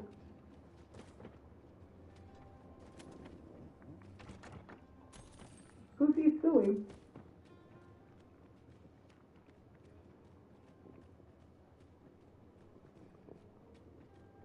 Okay. Alright, I'll get off in 1 second. Okay, bye-bye. Bye-bye. Okay, guys. Let me wrap this up. We gotta get off in here quick. It's a breaking story. Okay, so anyway, right? Apparently Drake is suing you and Diddy for losing a rap battle. I'll talk about that in a second. Oh, but, God, please. They said the release of non-public information. Okay, here we go. How you gonna sue somebody losing a rap battle? Get out of the house. Don't even want to know. Which a reasonable person would expect to be committed by use of public communication. In connection with pending and imminent criminal litigation with which they are associated. If there's a substantial likelihood that such you embarrassed because of BBL Drizzy, now you want to sue. Oh my God. Get out of here. It lists several examples, presumptively, that involve a potential likelihood that public dissemination will interfere with a fair trial and otherwise prejudice the new administration's justice. These include anything the world's going on. Claim to be so strong but so fragile. Here's what they did. Basically, the defendant's social media post violates local rule 23. Within 2 weeks of court's order, he ordered family members to create a fragile, soft-ass men. Directing them to ensure that Blake, they were calling me soft and sensitive. On November 4th, the Joe is some bitch. social media post went live on the social What about bullcrap? Of the children singing happy birthday while speaking to the defendant by phone. Then the defendant had it posted to his own account for the explicit reason that he wanted to better take the jury pool. He informed the family members, and she blamed Blake. I'm guessing just that. The defendant's intent, I think what they said in court, what he said was like, yo, we want to make sure we reach every jury person or every person on the jury sees this. The defendant's intent could not be clear. He expressly wanted to interfere with the jury pool in the case through the targeted public social media post, and he caused his family members to make the post. The statement, even if also arguably part of a public relations campaign, is squarely prohibited by the court's order.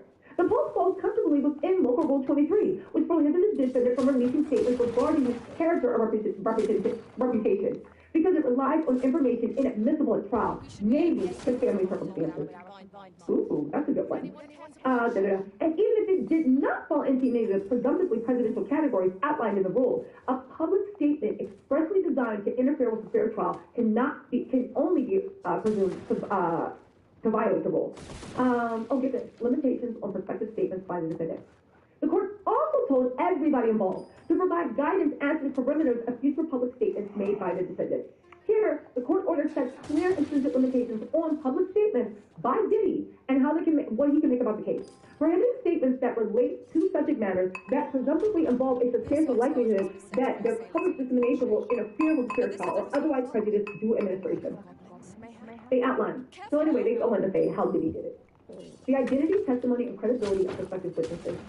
This would include, for example, any public statements identifying witnesses or victims in the case of statements regarding veracity of those witnesses or victims, including but not limited to victim 1, right, victim 2, and victim 3. So now there's the victim 3. Oh, also, that means that Diddy's mom, that tear-filled statement he wrote, she didn't write it. Diddy told her to write it. And remember back when I read Janice Combs' statement, my goodness, lies in reality. I think it sounded a lot like Diddy's enough is enough post, but I thought his mama wrote that post. Turns out Diddy might have been writing it all. Information that is likely to be inadmissible at trial and would be disclosed, and if disclosed, will create a substantial likelihood of prejudice and partial trial. As discussed above, this includes any information that has no bearing on the defendant's guilt or innocence and may tend to elicit the jury's sympathy, such as statements relating to family background, children, health, age, and any other similar irrelevant personal factors, or statements regarding, and information regarding the character or reputation of the accused. This would include publicizing information regarding specific good acts that would be inadmissible at trial. Jones, now listen, I know that sounded like really long and drawn out. It's actually super amazing because the prosecution is basically cutting Diddy off at their knees. They're saying that this little PR strategy you have planned, this PR campaign that the judge is like, oh, what's wrong with the last few minutes? It goes against the gag order that he requested, Rule 23. And we can't bring up your character, and we can't bring up your good acts, and we can't bring up what you do in the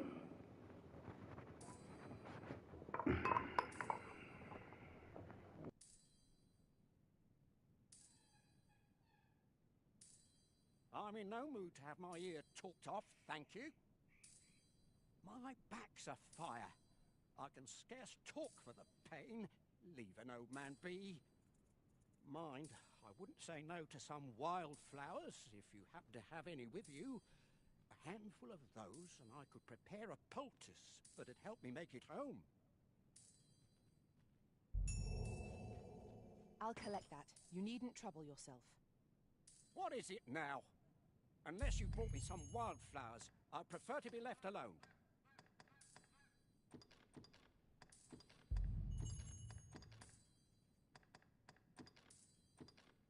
Well, that was most kind of you. My thanks for the trouble.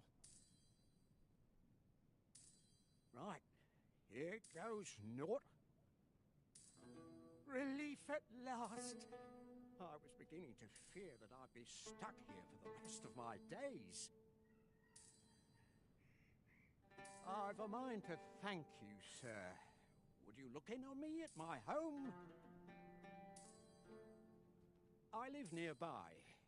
There aren't too many houses out here, so you'll find it soon enough, I expect.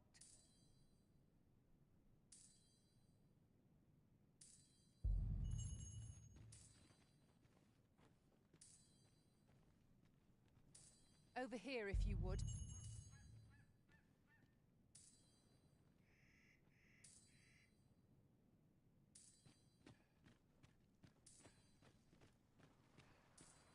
You're a welcome sight, Arisen.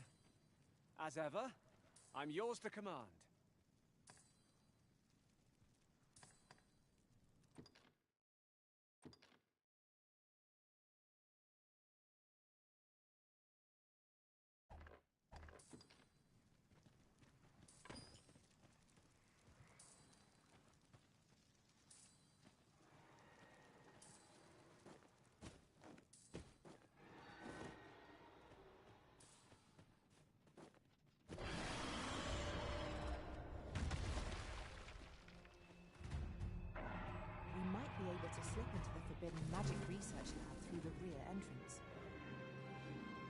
Follow me.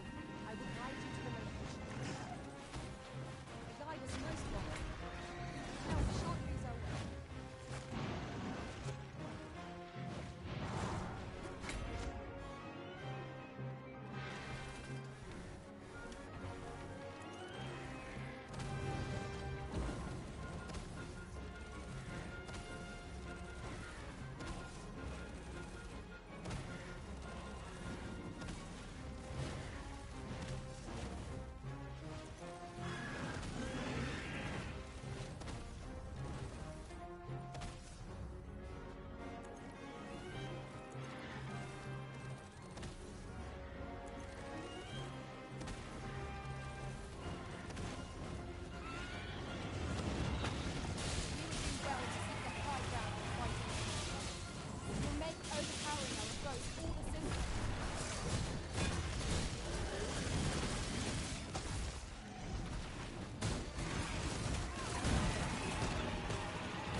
That was well fought. There's no one standing who might say otherwise.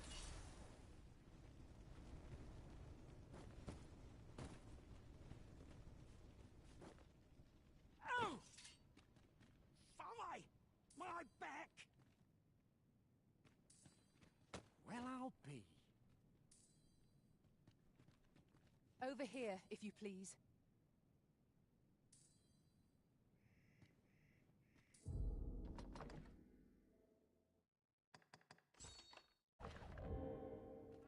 So Gustava spoke of a reward for our efforts. Shall we call upon him at his home? My thanks.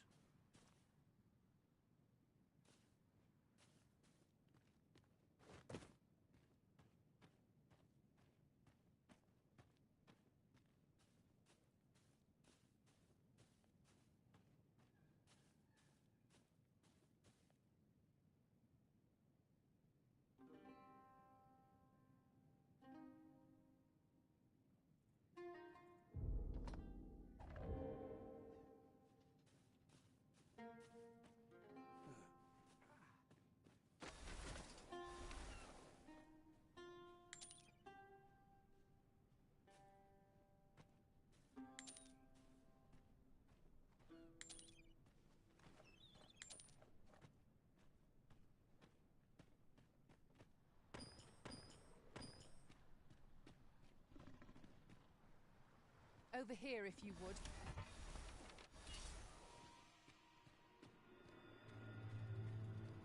Are you in need of healing, Arisen? Will you fight? To arms! Particulars.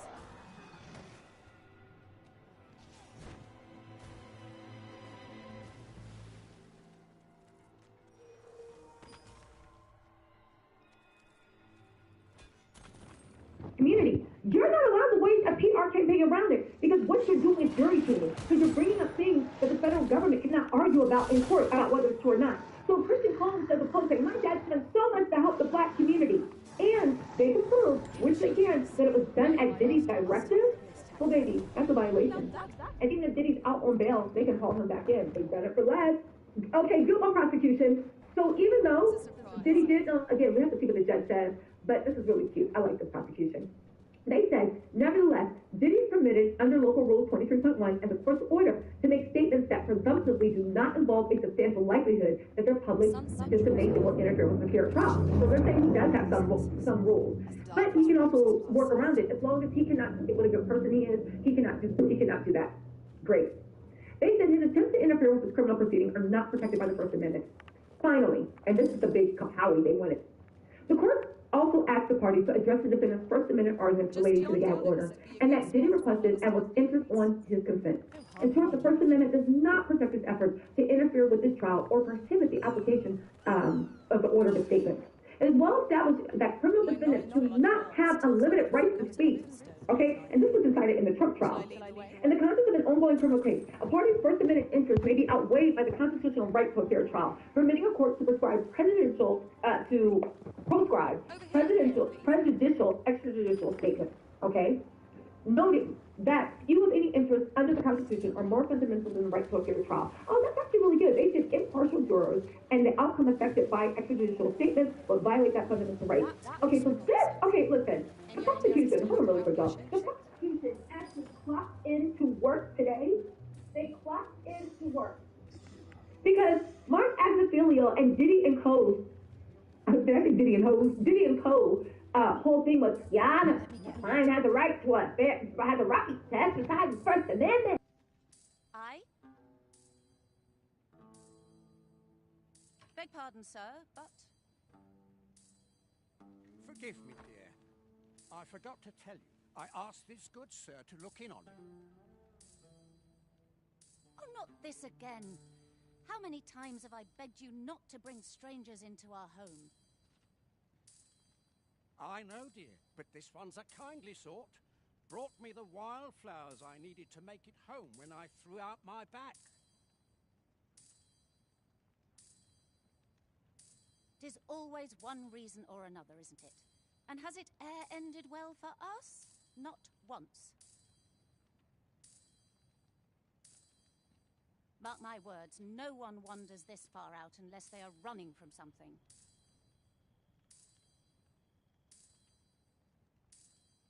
This one's different, I promise you. You've heard tell of the Arisen, have you not? The hero who travels far and wide to track and fell the dragon.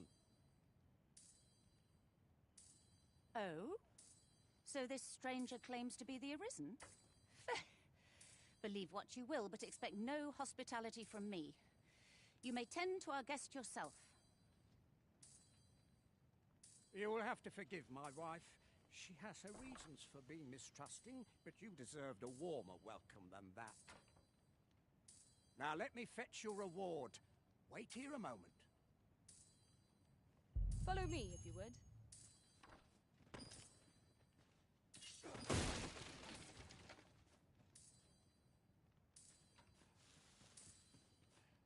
We're here, Master.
Arisen! I knew you loved this world too much to leave it behind.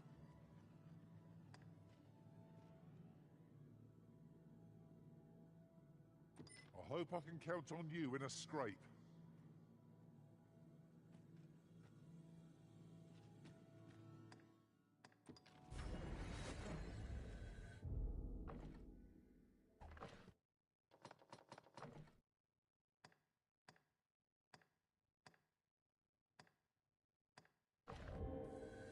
A troubling rumor has reached my ears, and methinks I ought to share it.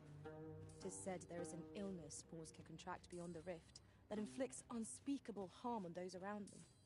As it progresses, the pawn gradually loses all self-control, and in time will even cease to heed the Arisen's commands. Indeed. Well, we shall have to remain watchful, lest one of our company should start showing signs of this sick...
We've arrived, just as planned. Oh! Fie! My back! I've done it in again! Ghost Stuffer, when will you learn to be more gentle with yourself?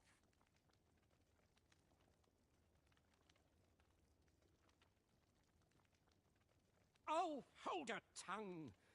All the gentleness in the world won't stop the hurt from coming on when 'twill.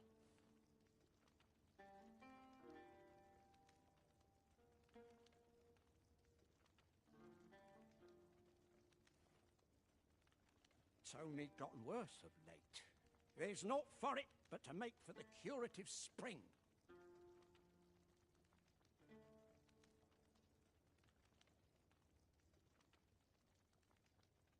In your state, you'll ne'er reach it.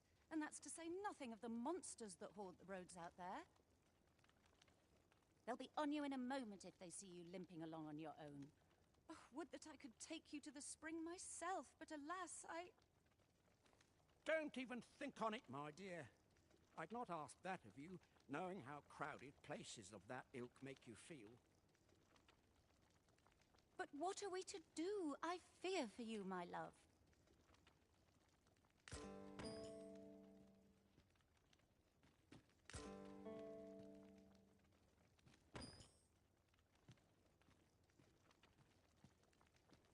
I've just had a thought. 'Tis a curious thing that former arisen yet walk this world. Do their strange powers stem from the time when they were arisen still?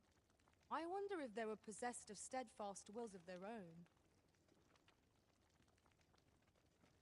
Fear not. You'll have your reward. I just need to sit still a moment. You'd be willing to accompany me all that way? You see, my dear, what did I tell you? The Arisen's a goodly sort. I've an eye for people. Oh, don't be a fool, Gaustuffer. You have barely spoken to this person. What if you were being deceived? Did you think of that? Come. Surely there are far more clever lies to tell if one's intent is to swindle. I'm not sure I can afford to refuse aid so freely given, my dear. So be it then. 'Tis plain your mind's made up. We'd best be along. Pray see my husband safely to the encampment. I shall await your return.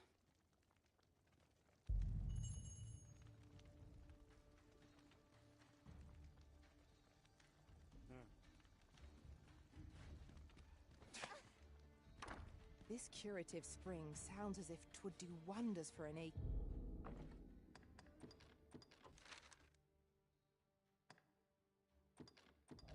Back. Let us see the good dwarf there.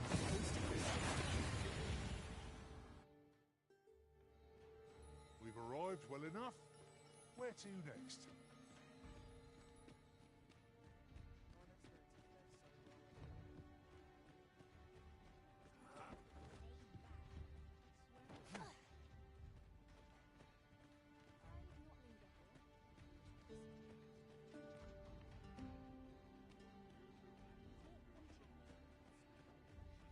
I'll take the night watch with If your pack grows over full, simply ask me to sell off your surplus items. I'll have the gold for you in a trice.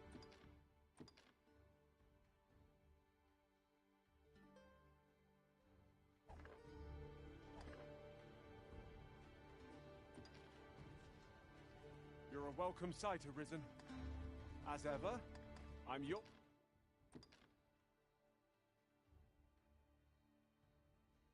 What's to come... I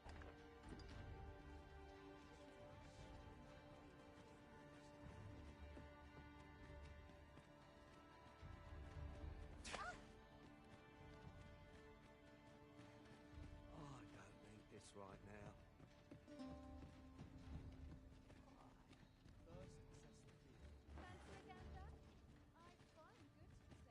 I happen to understand Elvish, Master. I expect you'll find my talents useful, should we encounter another speaker.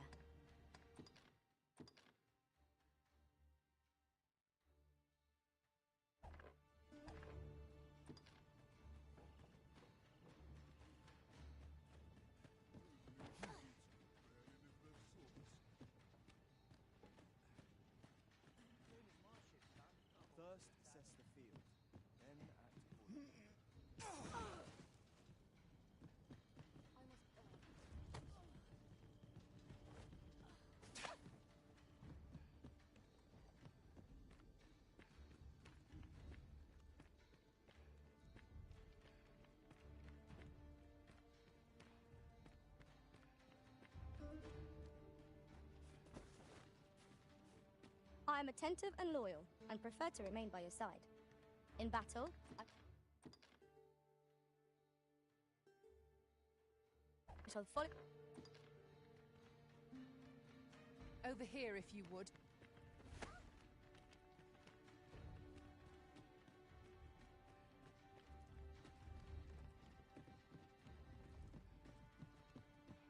We're here, and none the worse for wear. At last, I've ne'er seen a more welcome sight. The spring here has been visited since times of eld for its curative properties. I only hope 'twill be able to ease the ache in my back.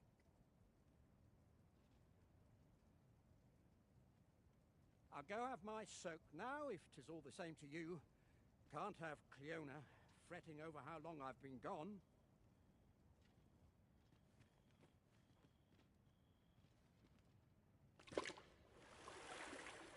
Ooh, it twinges a bit. 'Twould seem I owe you a debt of gratitude and an apology. True to your word, you have seen my husband safely to the spring. I was so afeared for his well-being, I couldn't bring myself to sit at home, waiting, wondering. So I followed you at a distance, though now I see I needn't have. My husband and I are met with persecution everywhere we turn, you see. More than one village we thought to call home has driven us away. That is why we live in so far-flung a place. Gaustaffer can bear the judgment well enough, but I cannot. You, at least, have proven deserving of our trust. My husband was right about you. You are a kind soul, indeed. I shall not soon forget this good turn you've done my husband and I. You are welcome to visit us again, if your travels should happen to take you as far as our abode. I would fain lend you my skills as magic archer maester, and I'm certain my husband would be only too glad to take up his blacksmith's hammer for your sake. Sir Cleona was the magic archer maester all along. It seems we've gained a powerful ally. Greetings. I expect you must be weary from your travel. Its healing waters draw upon the...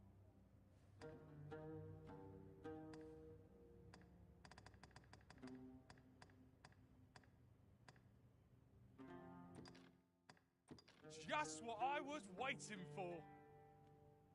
You ought to be ashamed of yourself. Come, I'll lead the way. Do let me know if you have need of my skills. What am I to make of this?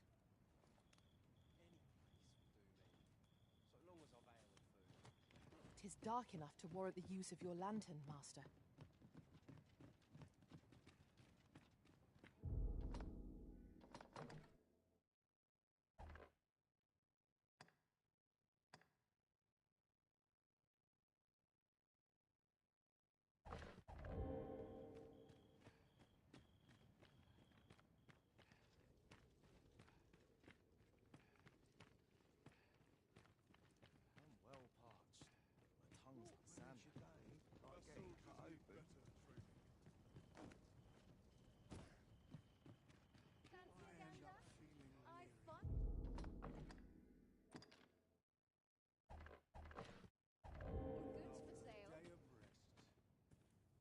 I've weapons to sell. Thank you, sir.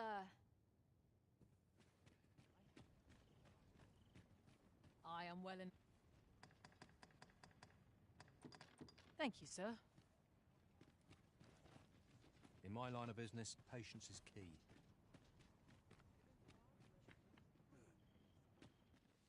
You know, soldier.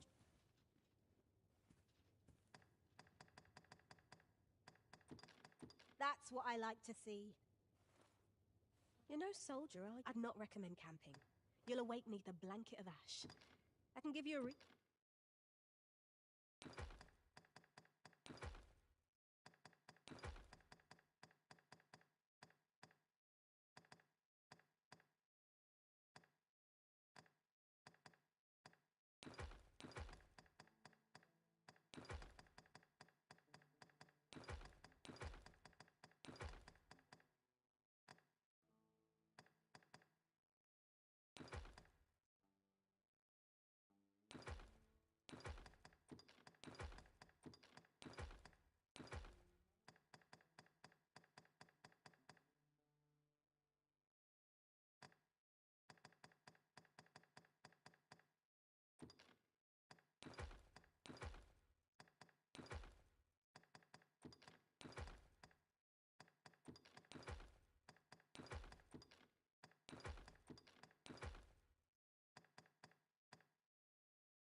roof over your head, at least.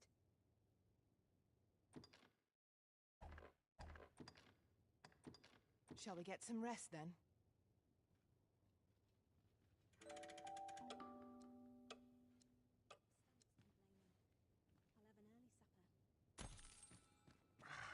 A good sleep does wonders.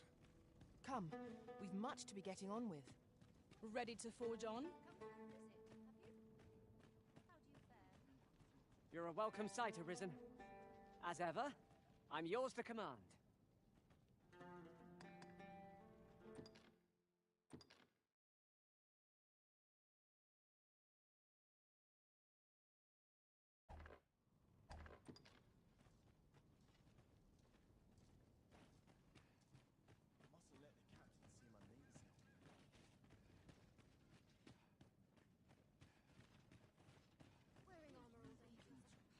lift their swords.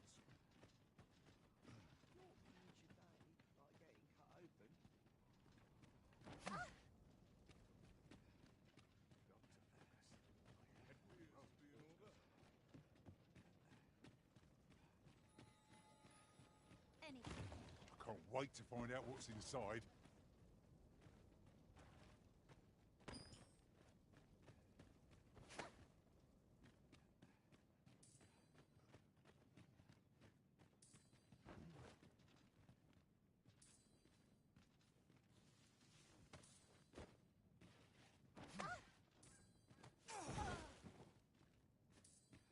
You ought to be ashamed of yourself.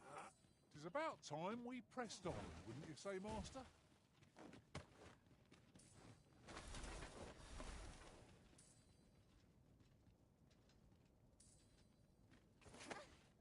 Here you are, Master. I hope you like it. I found it myself. Arisen. I should have expected you may yet linger here. I'll gather these now. It would be a shame to forget their location when we need them most.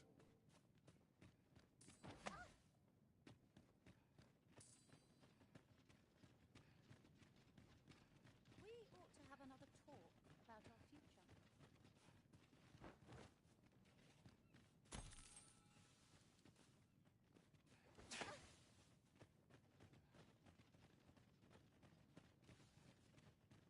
Uh-huh. There's something written here. Let's have a look then.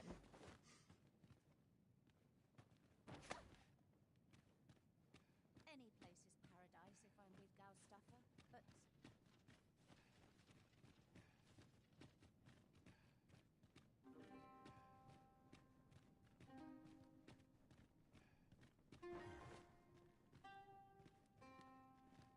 I?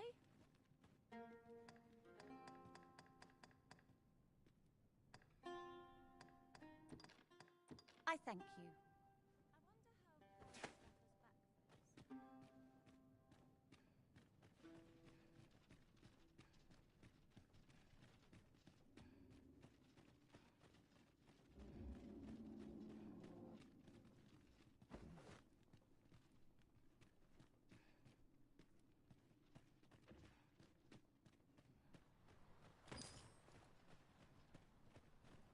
You need me at the Vanguard? Say no more.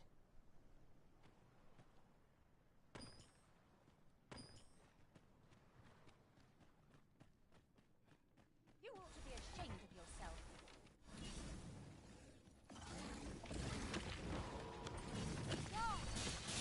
Fire will be effective against this foe. I'll save you. Vital you remain level-headed. Well done.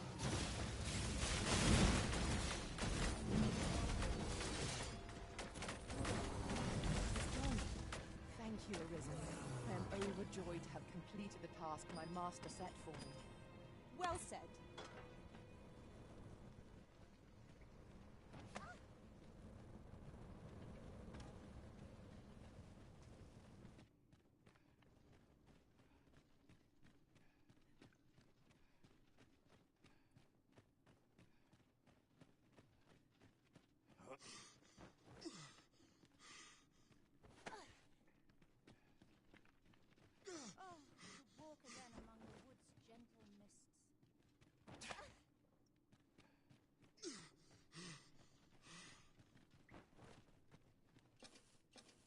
You're a welcome sight, Arisen. As ever, I'm yours to command.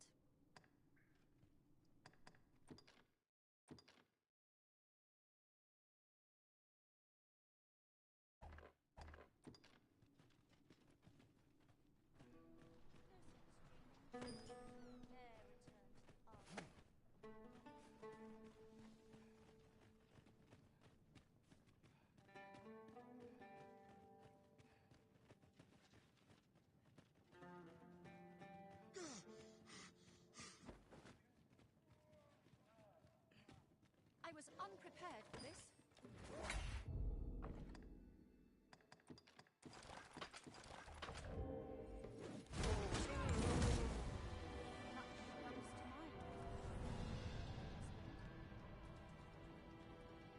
I will admit your words inspire confidence.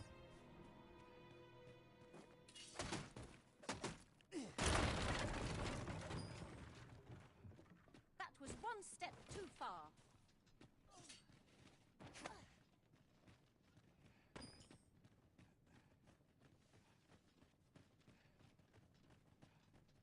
You would gather materials here, Master? Can we really afford to carry more?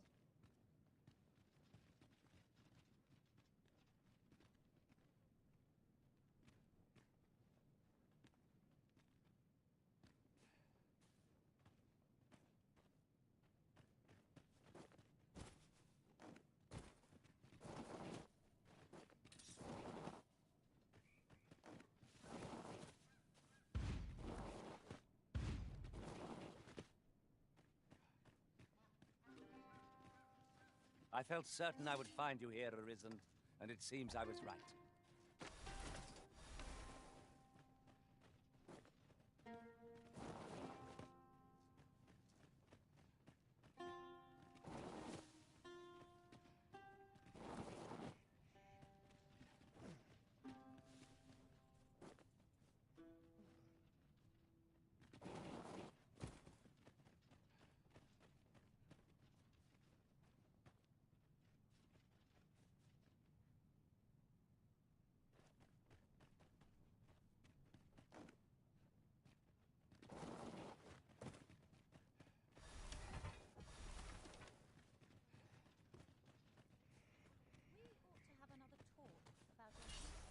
I'm all for smelling the roses, but just now, did anyone else see that? Or catches the light?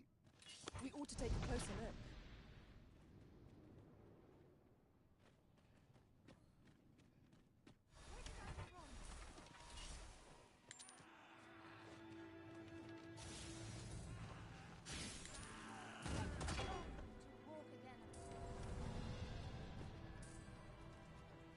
Dare I say it? We trounced our foe well and true. We mustn't allow ourselves to become complacent. Take each trial as it comes. I was unprepared for this.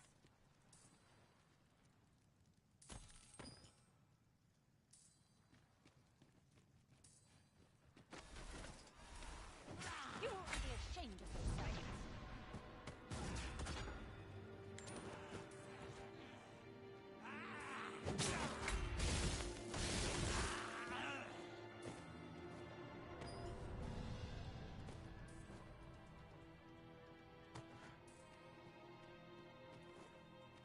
I'll harvest what I can, should it please you.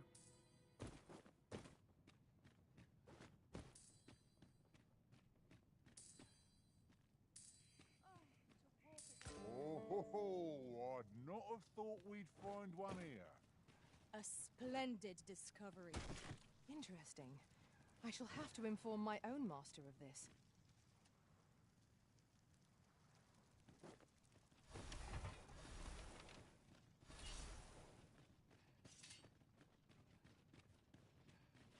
I wonder how Barrowstaffer's back fares. I've just recalled. I found a treasure chest near here during my travels beyond the rift. May I show you to its location? Methinks I know where that is. Then follow me. I'll lead the way. Shall we make our way there and see what's to be seen? whole thing was, Your Honor, a client has a right to exercise his First Amendment. However, like many judges have said, and it creates a precedent, no, stop. See, constitutional rights have a hierarchy.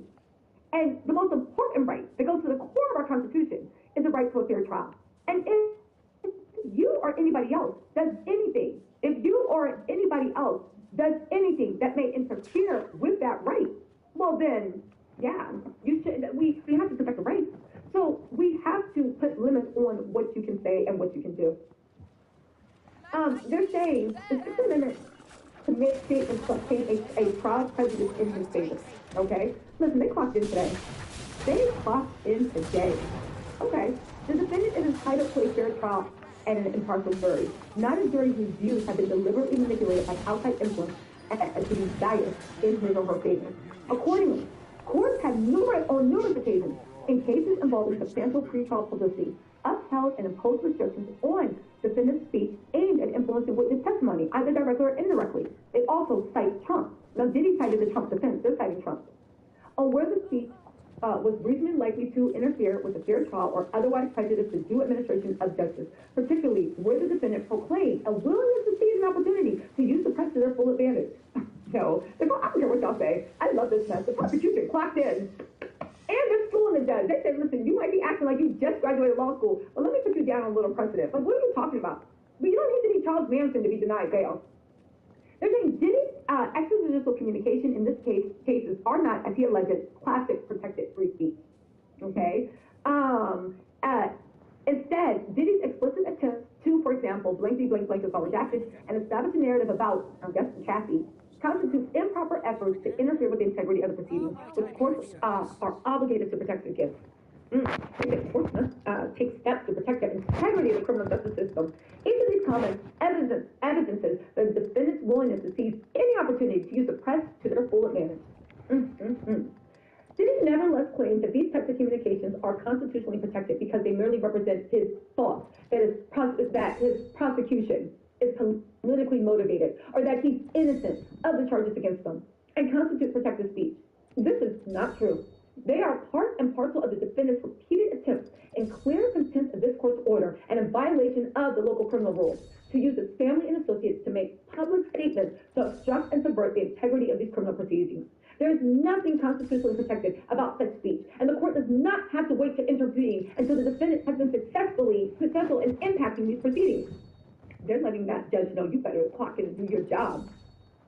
Also, I feel like the government is laying grounds also that they might actually be the ones doing a mistrial because they feel like this judge might be a little bit too green and doesn't understand. Again, we have to wait for the judge's ruling. Maybe we're being too hasty in saying this. Again, we are not judges, obviously, but the prosecution is outlining everything. And to be fair, it is the prosecution's job to argue their case, not the judge's job to be the prosecutor. But I will say the prosecutors clocked in, and they are doing what they can with this case. Okay, so they're also saying that each of these comments evidences defendant. Okay, but we already did that. Okay. There is nothing constitutionally protected about such speech, and the court does not have to wait to intervene until the defendant has been successful in impacting these proceedings. As the D.C. Circuit stated in Trump, it cannot be true that a court's hands are tied until evidence of direct causation materializes, as such proof will be hard to come by, and requiring a court to conduct a mini-trial event inquiry while readying a high-profile case for trial would itself divert delay criminal justice process. They're also telling the judge, wake up, like they're taking too much leeway.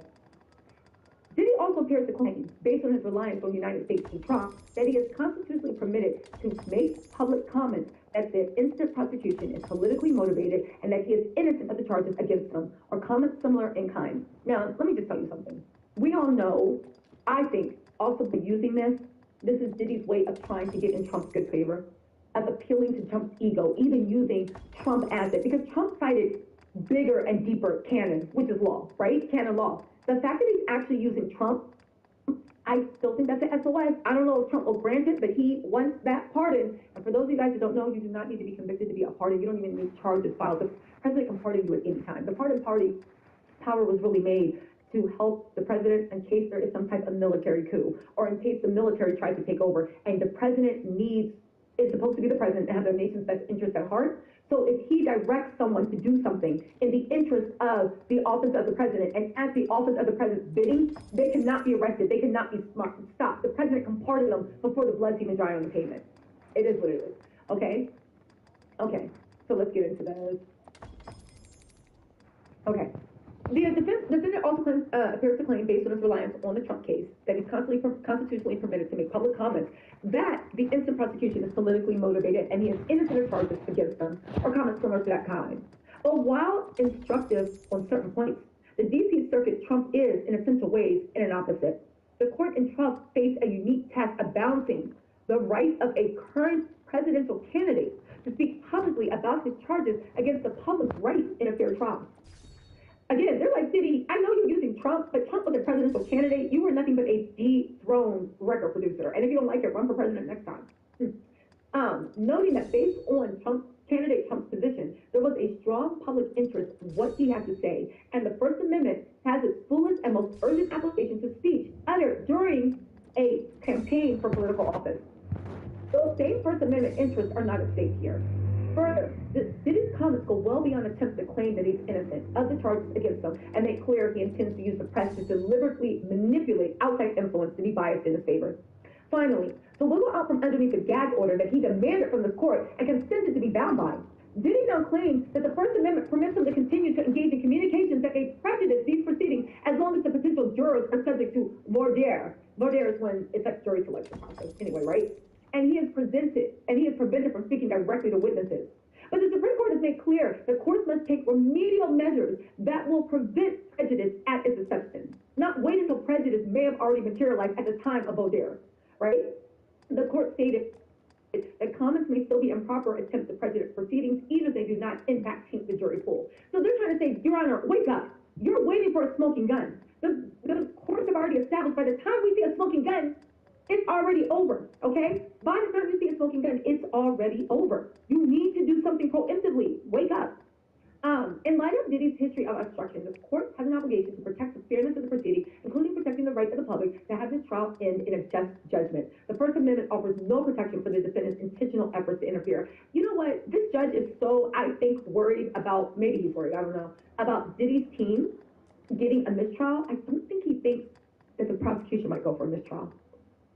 And this is the last part. If the defendants proposed by Diddy failed to ensure the safety of the community or Diddy's appearance in court.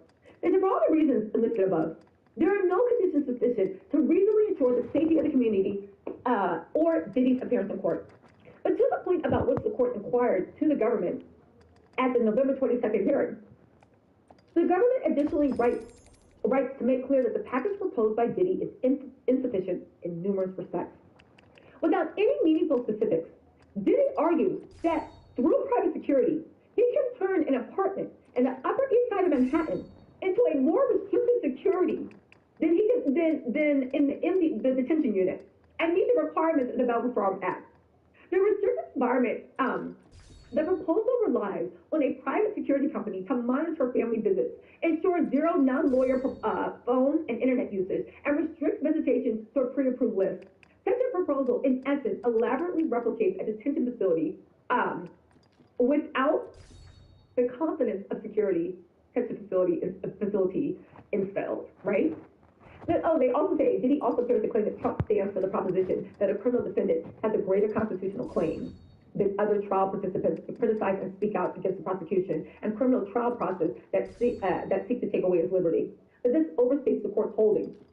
Although the court noted in dicta, that's in like the parts where they tell you what they're thinking, why they came to that conclusion, that criminal defendants may very well have a greater constitutional claim than other participants to criticize and speak out, it did not decide the issue. So they're telling Trump lawyers, just get out of here, okay?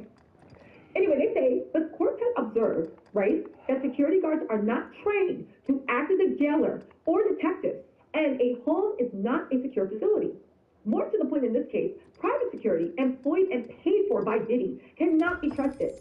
Throughout the charged racketeering conspiracy, the defendant has used private security to stash weapons, purchase narcotics, pay commercial sex workers, and tamper with witnesses, among other things.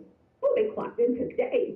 The defendant did so through a racketeering enterprise that he led and controlled, and through which he willed his immense power and influence to cause others to act on his behalf. Private security paid for by Diddy cannot assure that Diddy will not access contraband communication devices or tamper with witnesses because Diddy has done just that while he was incarcerated. I don't get another bag full of Tucci to that list. Tucci, whatever you call that pink Coca-Cola. Further, under the proposed conditions, the defendant would still have access to individuals, such as family members, who would act as its intermediaries, as they do now. Smuggle in contraband devices to him, and even bring him drugs. Oh, okay, they did put you on the list. Oh, they clocked in today. I love this. It is simply unreasonable to pretend the defendant would not use whoever he has access to, family, security, even legal staff, to accomplish his aims. No amount of private monitoring can effectively mitigate risk. Finding that 24/7 monitoring by private security to be insufficient, where Diddy's activities inside the house will not be observed, nor is it reasonable to believe that Diddy could not evade monitoring by obtaining access to communication devices and employ other methods to carry out criminal activity and endeavor to obstruct justice. The proposed conditions fall short of sufficiently protecting against future violence and obstruction. Defense counsel claims here there is 0% chance, Yana, that Diddy would be violent towards someone while out on bail under the proposed conditions. This gross overestimation ignores the realities of his history, including the acts of violence he carried out himself and through those working on his behalf. Unless private security can staunch the defendant's malignant influence over everyone around him, a pattern that has resulted in numerous individuals being physically harmed and threatened for decades, the court cannot have any confidence that the community will be safe and the defendant out on bail, regardless of the presence of private security companies. Likewise, private security will be ineffectual at preventing Diddy from violating his conditions. Diddy has decades of practice at covering up his crimes and shows no signs of stopping. They even said, going back, he falsified illegal pad evidence. This is in addition to all other rules set by the borough prisons, the court, and even his own counsel. That the defendant has broken and ignored since the recent inception of this criminal case. A promise now that he will abide by the conditions of release is insufficient. Oof, they dragged him. They said, okay, they dragged him. They said, finally, Diddy's lawyers and family members do not provide meaningful guardrails of his conduct. Finding the assurances by defendant's father to take personal responsibility for the defendant was insufficient to ensure the safety of the community, and pre-trial detention was the means chosen by Congress in the Bail Reform Act to protect the community from dangerous defendants. Far from ensuring the defendant will abide by conditions, these parties have enabled the defendant to flout rules while at the MDC. Moreover, defense counsel's blasé attitude toward breaking these rules while simultaneously asking this court to release the client does not give the government any confidence that counsel will be able to police the defendant's conduct of murder.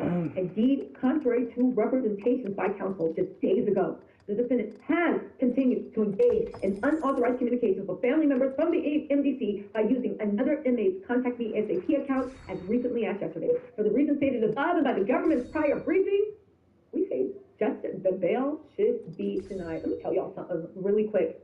The prosecution, they clocked in. They clocked in. I thought Friday, I was like, what are you doing? They clocked in. They went to work. They destroyed each one of Diddy's legal arguments. Let's see what the judge does. But baby, they clocked into work. And legally, I know it wasn't like a rah we're used to. This was such a well-written response. It was a well-written brief. It was amazing.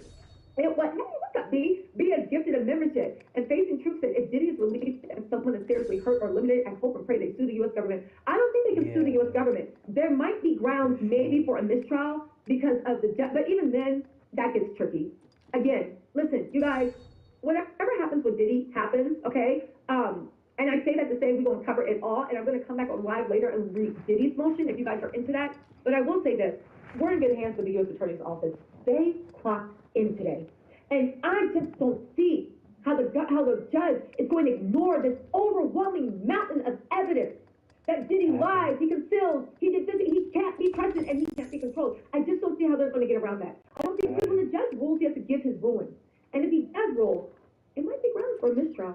I know Diddy's hoping for a pardon, but it might be ground for mistrial. You can't tell me, by Diddy hoping for a pardon, that him citing Trump all and down his brief wasn't a bat signal for Trump to pay him any mind. Now, I'm not saying Trump is going to release him. I'm not. But I'm saying Diddy's throwing up that bat signal, doing everything he can.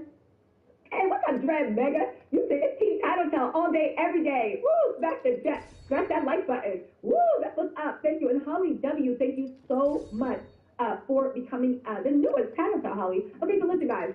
Let me get out of here. I'm going to jump back on later. Also, hit me up in 10, 15 minutes. Drake is suing UMG because Kendrick destroyed his career. And it is a buddy, lawsuit. Maybe back in 15 minutes, we gotta talk about that. But y'all, with the Diddy trial, we're in good hands. The prosecution clocked in. We're in good hands. A round of applause for the prosecution. We're in good hands. I don't see how the judge is going to be able to ignore that. But make sure y'all smash the like button on your way out. Hit me back in 15 more minutes. I'm getting a legal doc for Drake's lawsuit against UMD and Kendrick Lamar. Yo, he's taking being a sore loser to new heights. His mama. Anyway, y'all, I'll see y'all back here in about 10, 15 minutes. Okay, bye. Thank you, everybody.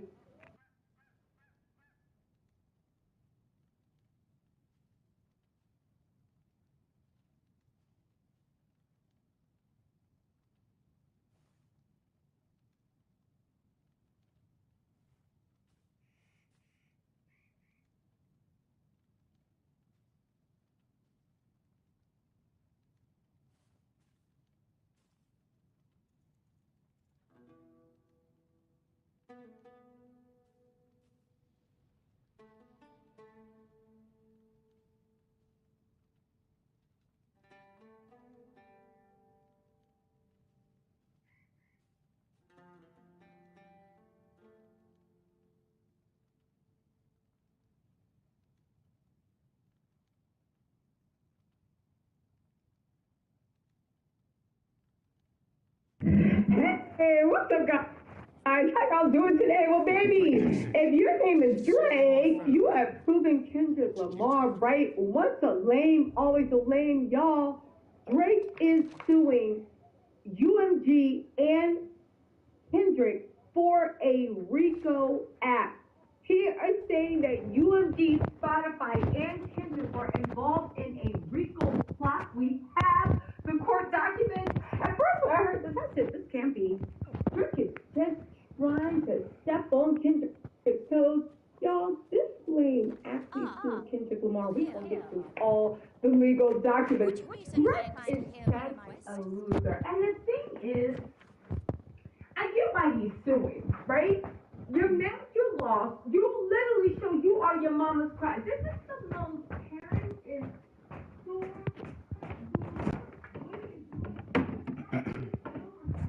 believe that Kendrick won this battle fair and square. Y'all, what y'all want to start at? Y'all want to start with the court documents, or you want to start with the way that Twitter is dragging Drake? Actually, we're going to have to start with the way Twitter is dragging Drake. Drake is so... This man. So let's get into this, right? So, listen. Billboard was the first people that broke this. I got the court documents. We'll go over them in a second. But they said Kendrick Lamar, meanwhile, has also spent his entire career associated with UMG. First through the TDE imprint, which is distributed by Interscope, and more recently through his own company, PG Lane, which he just licensed through Interscope. In technical terms, Drake's filing that he just filed today is not yet a full lawsuit, but a so-called pre-action petition, a procedure under New York law that aims to secure information before filing a lawsuit. Spotify declined to comment. UMG did not immediately return a request for a comment. Now, this story is developing, but it's already developed because we got the legal papers. We are going to get into this. Monica said that's why he had all the white streamers. He could never explain this to some ninjas, right? On top of that, Play said, and Drake's going to try to prove that they used bots and artificial methods to inflate the song by exposing how he has benefited from those same methods in the past. Again, he has initiated legal action against Universal Music Group and Spotify over allegations that the two companies conspired to artificially inflate the popularity of Kendrick Lamar's They Not Like Us. Let me just say this, right? Because I never thought a villain. You know, you always see those movies, the way villains are their own undoing. I never thought that Drake would be this lame, this corny, and this dumb to be his own downfall. You literally went from being one of rap's biggest draws, even though now we see what Kanye was talking about.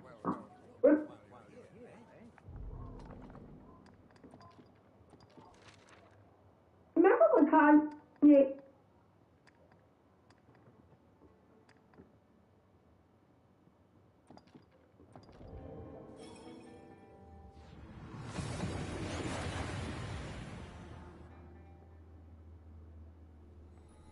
seem to have a right without issue.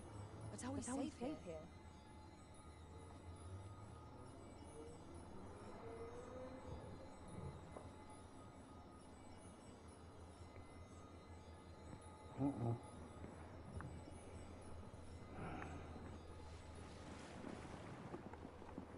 At once, master.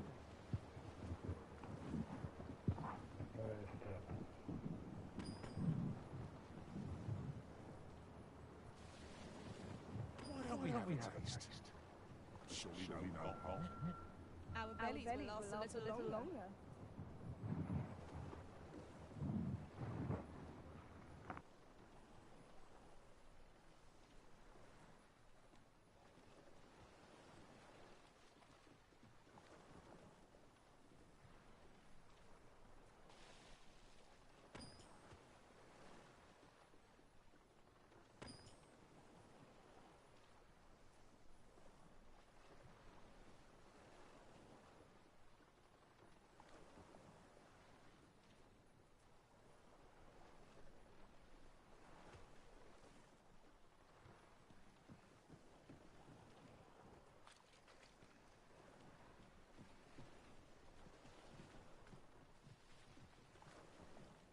I'll gather these now. It would be a shame to forget their location when we need them most.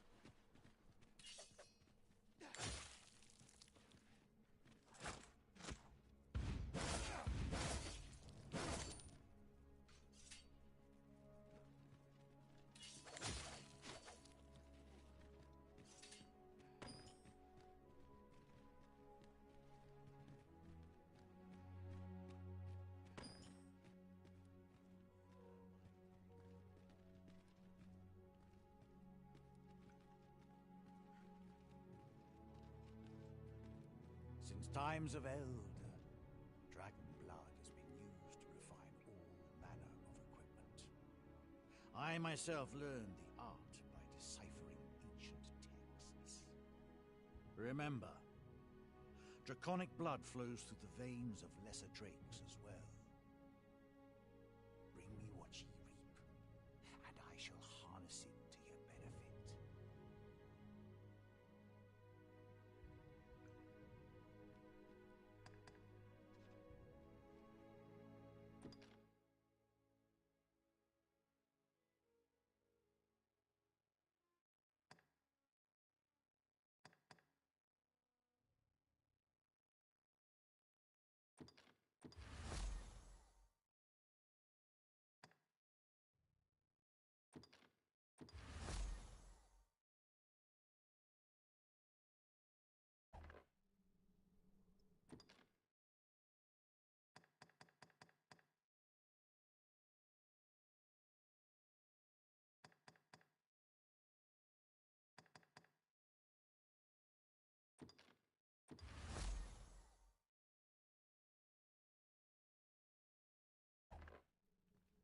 Then I bid ye farewell, and safe travels.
this place offers a view of the sea. I wonder what lies at its bottom.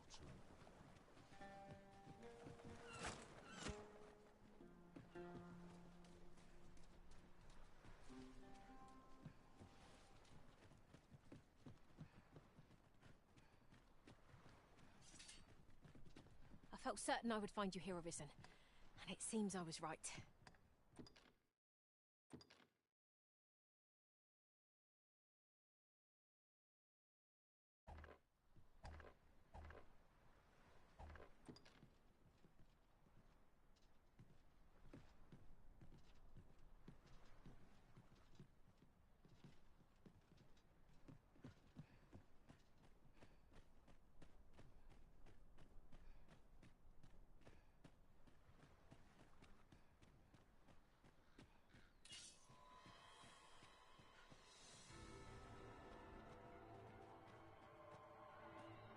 Here we go again.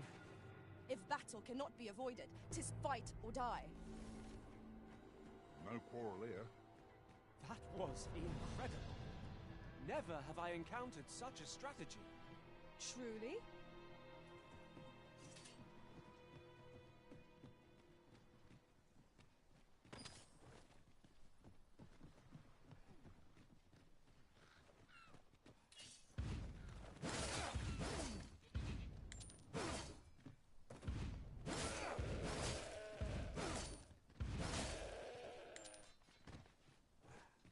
You seem much less agile than you did a moment ago, Master.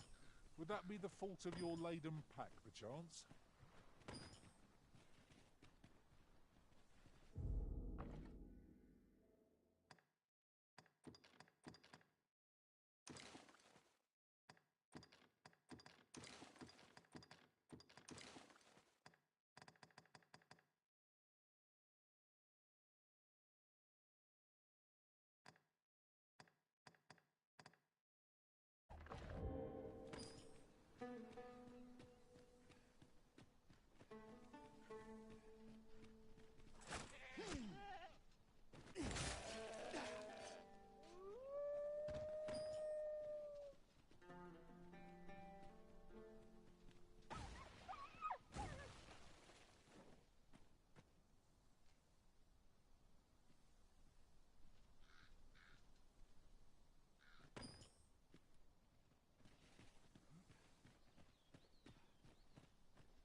I'm all for swapping stories, but perhaps another night. I can scarce keep my eyes open. Agreed. We ought to give ourselves a chance to recover ere we continue on our journey.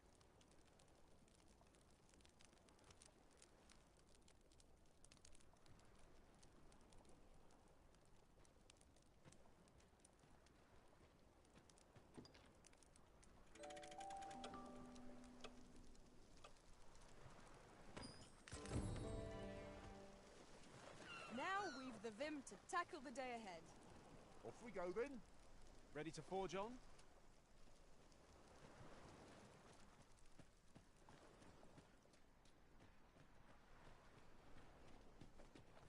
Master, my heart knows no greater peace than when I am by your side. I'll grab hold of the enemy so that you might strike through.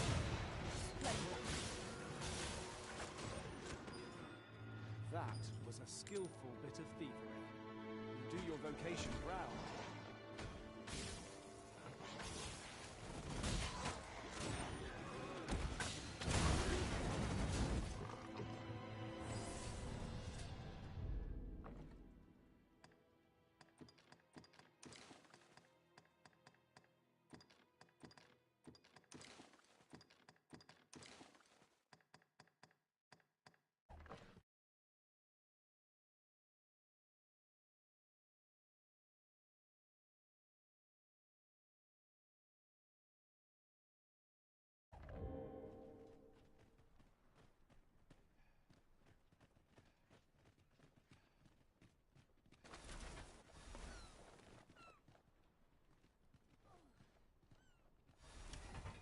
I'll gather this. It might be of use.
What do you think gay men should be worried about in the next 4 years?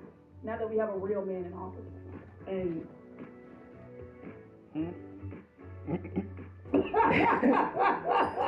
You know what? I don't think they should be worried about nothing. If they turn their lives around. Hey y'all, it's your girl Fanita. I got a podcast. The show before the club. This is where we sit, chat, talk, and drink. Bottoms up. Hey guys, welcome back to a brand new season of Bottoms Up with your favorite. She's sexy, she's black, she is me, and y'all. A lot has happened this week, last seeing each other. After the Fanita Armageddon, if you're still clicking on and you're still watching, I want y'all to salute. I want y'all to salute. Because y'all really, if y'all still here, y'all really do. Wow. And I love y'all so much. I look You forward look to this incredible season. today. But now I will introduce our first guest of the new season. She is on the war against homosexuals, and she is spreading the gospel. And she wants us to stop encouraging that LGBTQ shit. Give it up for Terry motherfucking Jones. Hey, y'all. Oh, wow. She really low. Some Go, gaggers in the chat, Fanita. some gaggers in the chat. Jeez. Terry, how the hell are you, girl? I'm great, how are you? She had to lose more than 100 pounds. Well, Probably 2. You would know. Oh, I was actually. I know your legs actually work. You don't have to sit like you're sitting in a wheelchair. Yeah, they do work now, actually. Yeah. By the grace of God. You don't have to sit plant. No, I feel like that's from the leg. Because you don't fit the chair. You know what? They're kind of small, that's what it is. Yeah, or you're just kind of big. No. You're wide set. Birth and hips. You're wide set. No, we can't. There's space in my chair. You're looking Can we get a zoom? Can we get a zoom? There's space in my chair. There's plenty. Somebody else can squeeze in. There's plenty. There is a lot of space. You shoot. And when I get that, then what? Hey. Then we will have to apply. Give me some of yours. You got more than enough to spare. You can't have none of this. This is all God given. Yeah. He needs to. Anyway. Terry, are you still working at the car wash? Oh, yes, I am actually. Yeah. How much do you get paid? $2 an hour. And is that enough to like? It is enough to pay a light bill or two in my house. We also have. Is the light bill a candle? It may or may not be. A couple candles. Are you still in that shitty little porch wraparound house? Yes, and it's not shitty. Okay. What's the word? Antique.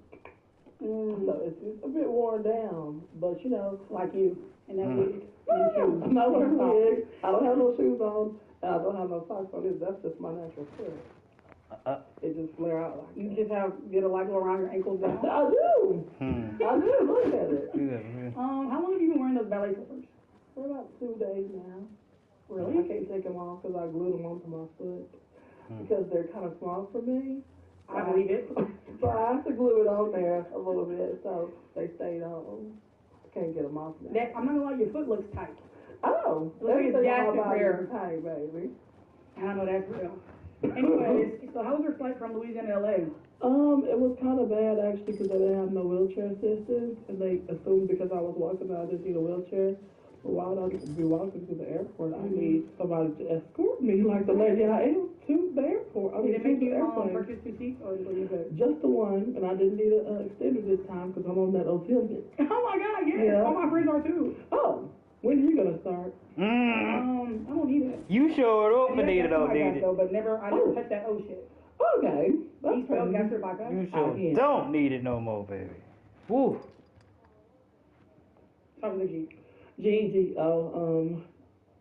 G. Anyway, G.O.D. We love God. Yes. Praise Him. Okay, so I want to talk the fact that you get something from the truth. Okay. So your full name is actually Teresa Josephine. It is. Well, you're forgetting the middle name and last name. Okay. Well, can you? Teresa Josephine Marie Fortenberry. Yeah. That's Fortenberry is your. Was that like a derivative like slave name? Or? No. Why would I have a slave name? That's your people's thing. My name is God given. Yours was owner given. But me personally, that name comes from like a long line of Fortenberry. So you're white.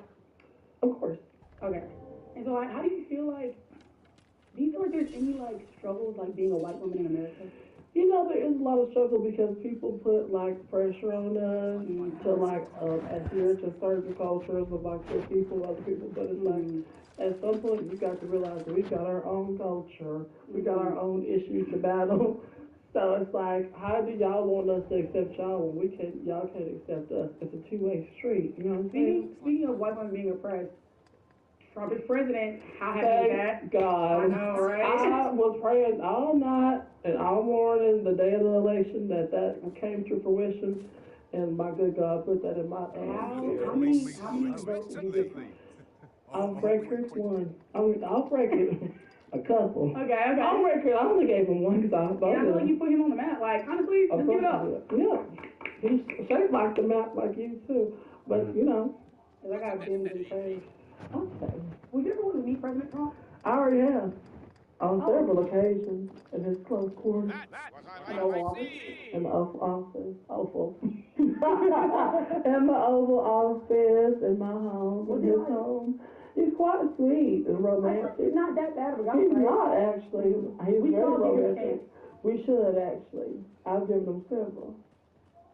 The so-called forbidden magic. Yeah. Your birthday's July 4th? It is actually the most patriotic day of this great nation. Of course it is. What is your favorite thing about July 4th? What does July 4th mean to you, and what does being born on July 4th mean to you? July 4th means everything, to be honest with you. It's the day I was born. It's the day America got its independence from the bullshit-ass country over there. And, you know, it's just great. It's patriotic. It's everything that I stand for. I love America. What do you think about Juneteenth? Hate it. Why? I don't understand why colored folks think they need a whole day to celebrate being black. Who gives a damn? Do you think why? They always want something. Exactly. They always want too much. You got a whole month, now you want a day too? Y'all want to buy a house. Exactly. Y'all want to vote. Why? You want the right to speak. Sit down and like. Oh, because it's crazy. I miss the days when we were just three-fourths, you know what I mean? Exactly. And then lastly, I see that you're quite the avid swinger. What? You know what a swinger is, right? I do. Yeah, it says here that you swing 3 times a day, 4 days a week. You know what I do? I love baseball. Baseball is one of my favorite pastimes, as it is America's favorite pastime. And I swing the bat on several occasions. I have to swing it at people sometimes. Your bat, right? Yeah, I have several bats. My dress. What's under my dress is Thunder Garden. And it will be, what? I would like you kindly not to talk about it. I'm sorry. How old are you again? I'm 22. Just turned 22. Okay, perfect. How are you? 40? If you wish. Okay. How old are you then? I'm telling you, I'm not wearing the wig. I'm playing nice. Some of the girls always think because they wear wigs and everybody else got to have a wig on too. I'm not wearing the wig. Well, okay, to be fair, valid. But at the same time, white women wear wigs and extensions, and why doesn't like They do, an example? but this one don't. So that's all you. I'll leave it. As you can see. This has been my first headlining tour. I didn't plan to do a tour. Like, I planned to just do a couple shows, just have fun, you know? I never expected it. I'll leave it. I think is that sensational weed that everybody getting? Is that Ain't no, my hair is quite sensational, yes, but ain't no wig. Okay. What did you do for your birthday? Oh, this is my birthday. I usually go to the church and I pray to God for like 8 hours and sit and pray. Can you like give us like a prayer? Because I feel like, you know, some of my, and I didn't want to tell you this before you came on the show because I know how you feel. Yeah. But some people on my set are. And so, like, just to cleanse the air, can you like lead us in prayer? Of course, I definitely can. Lord Jesus, if we can all bow our heads. Lord Jesus in heaven, we pray that the homosexuals in this great nation and in this great building that this young colored woman has you sitting in is kind of high and it kind of sings to, and I think that's going to come from her scooter. But that's not besides the point.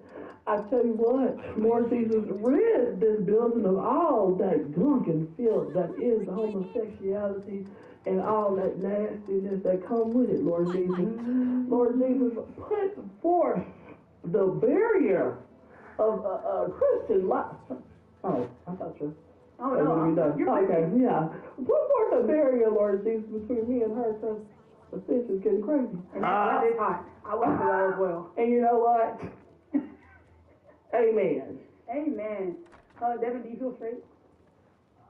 Okay, good. Thank God. It worked. It worked. Oh, no, we got a testimonial. I'm a miracle worker. It's a Christmas miracle. Thank God. Oh, I don't celebrate Christmas. Why not? Because it's a distraction. Oh, but it was the day that Jesus was Exactly. Why are we talking about Chris Kringle instead of Jesus on Christmas? It's a distraction. I feel we talking It's about Project Bluebeam. That's what it is. But I feel we talk about Jesus and Santa like equally. You're not supposed to stray away from Jesus. They not Jesus equal. is the main focus. So, like, do you not like receiving cookie gifts? I do not. I give all my gifts to What if Jesus. Donald Trump wanted to give you like a man cake?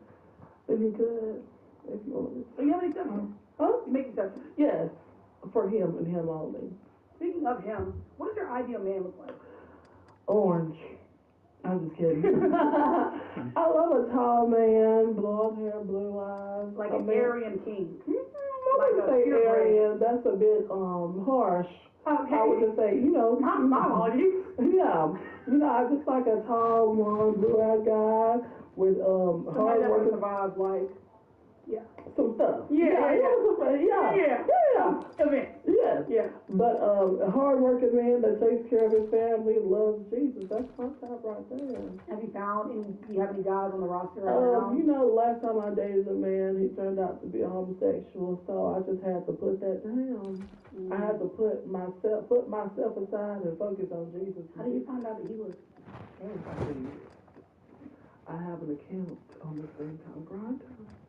And I go on there to pray for the deceit and disgust that is in there because it's a lot of It is nasty on there. I've seen worse, but it's sick as nasty. It is nasty on there. So I go on there to pray for them.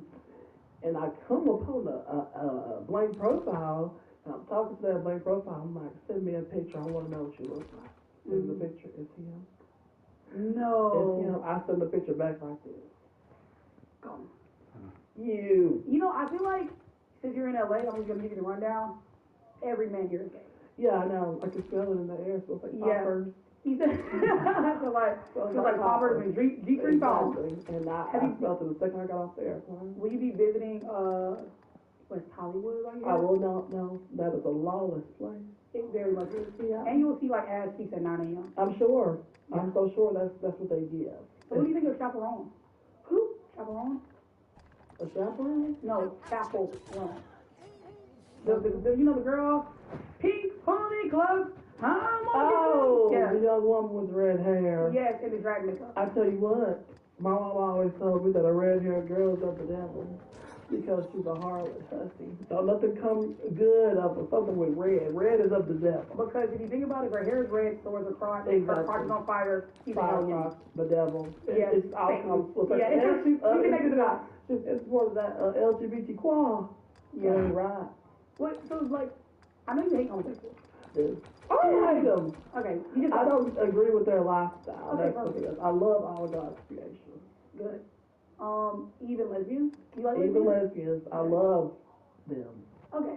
I don't like them. I love them. I love them as a creation of God. But you don't like them as a I don't person. agree with their choices. You're, I do not. you're like a angelic. What is the word? You know, Evangelistas. Yeah.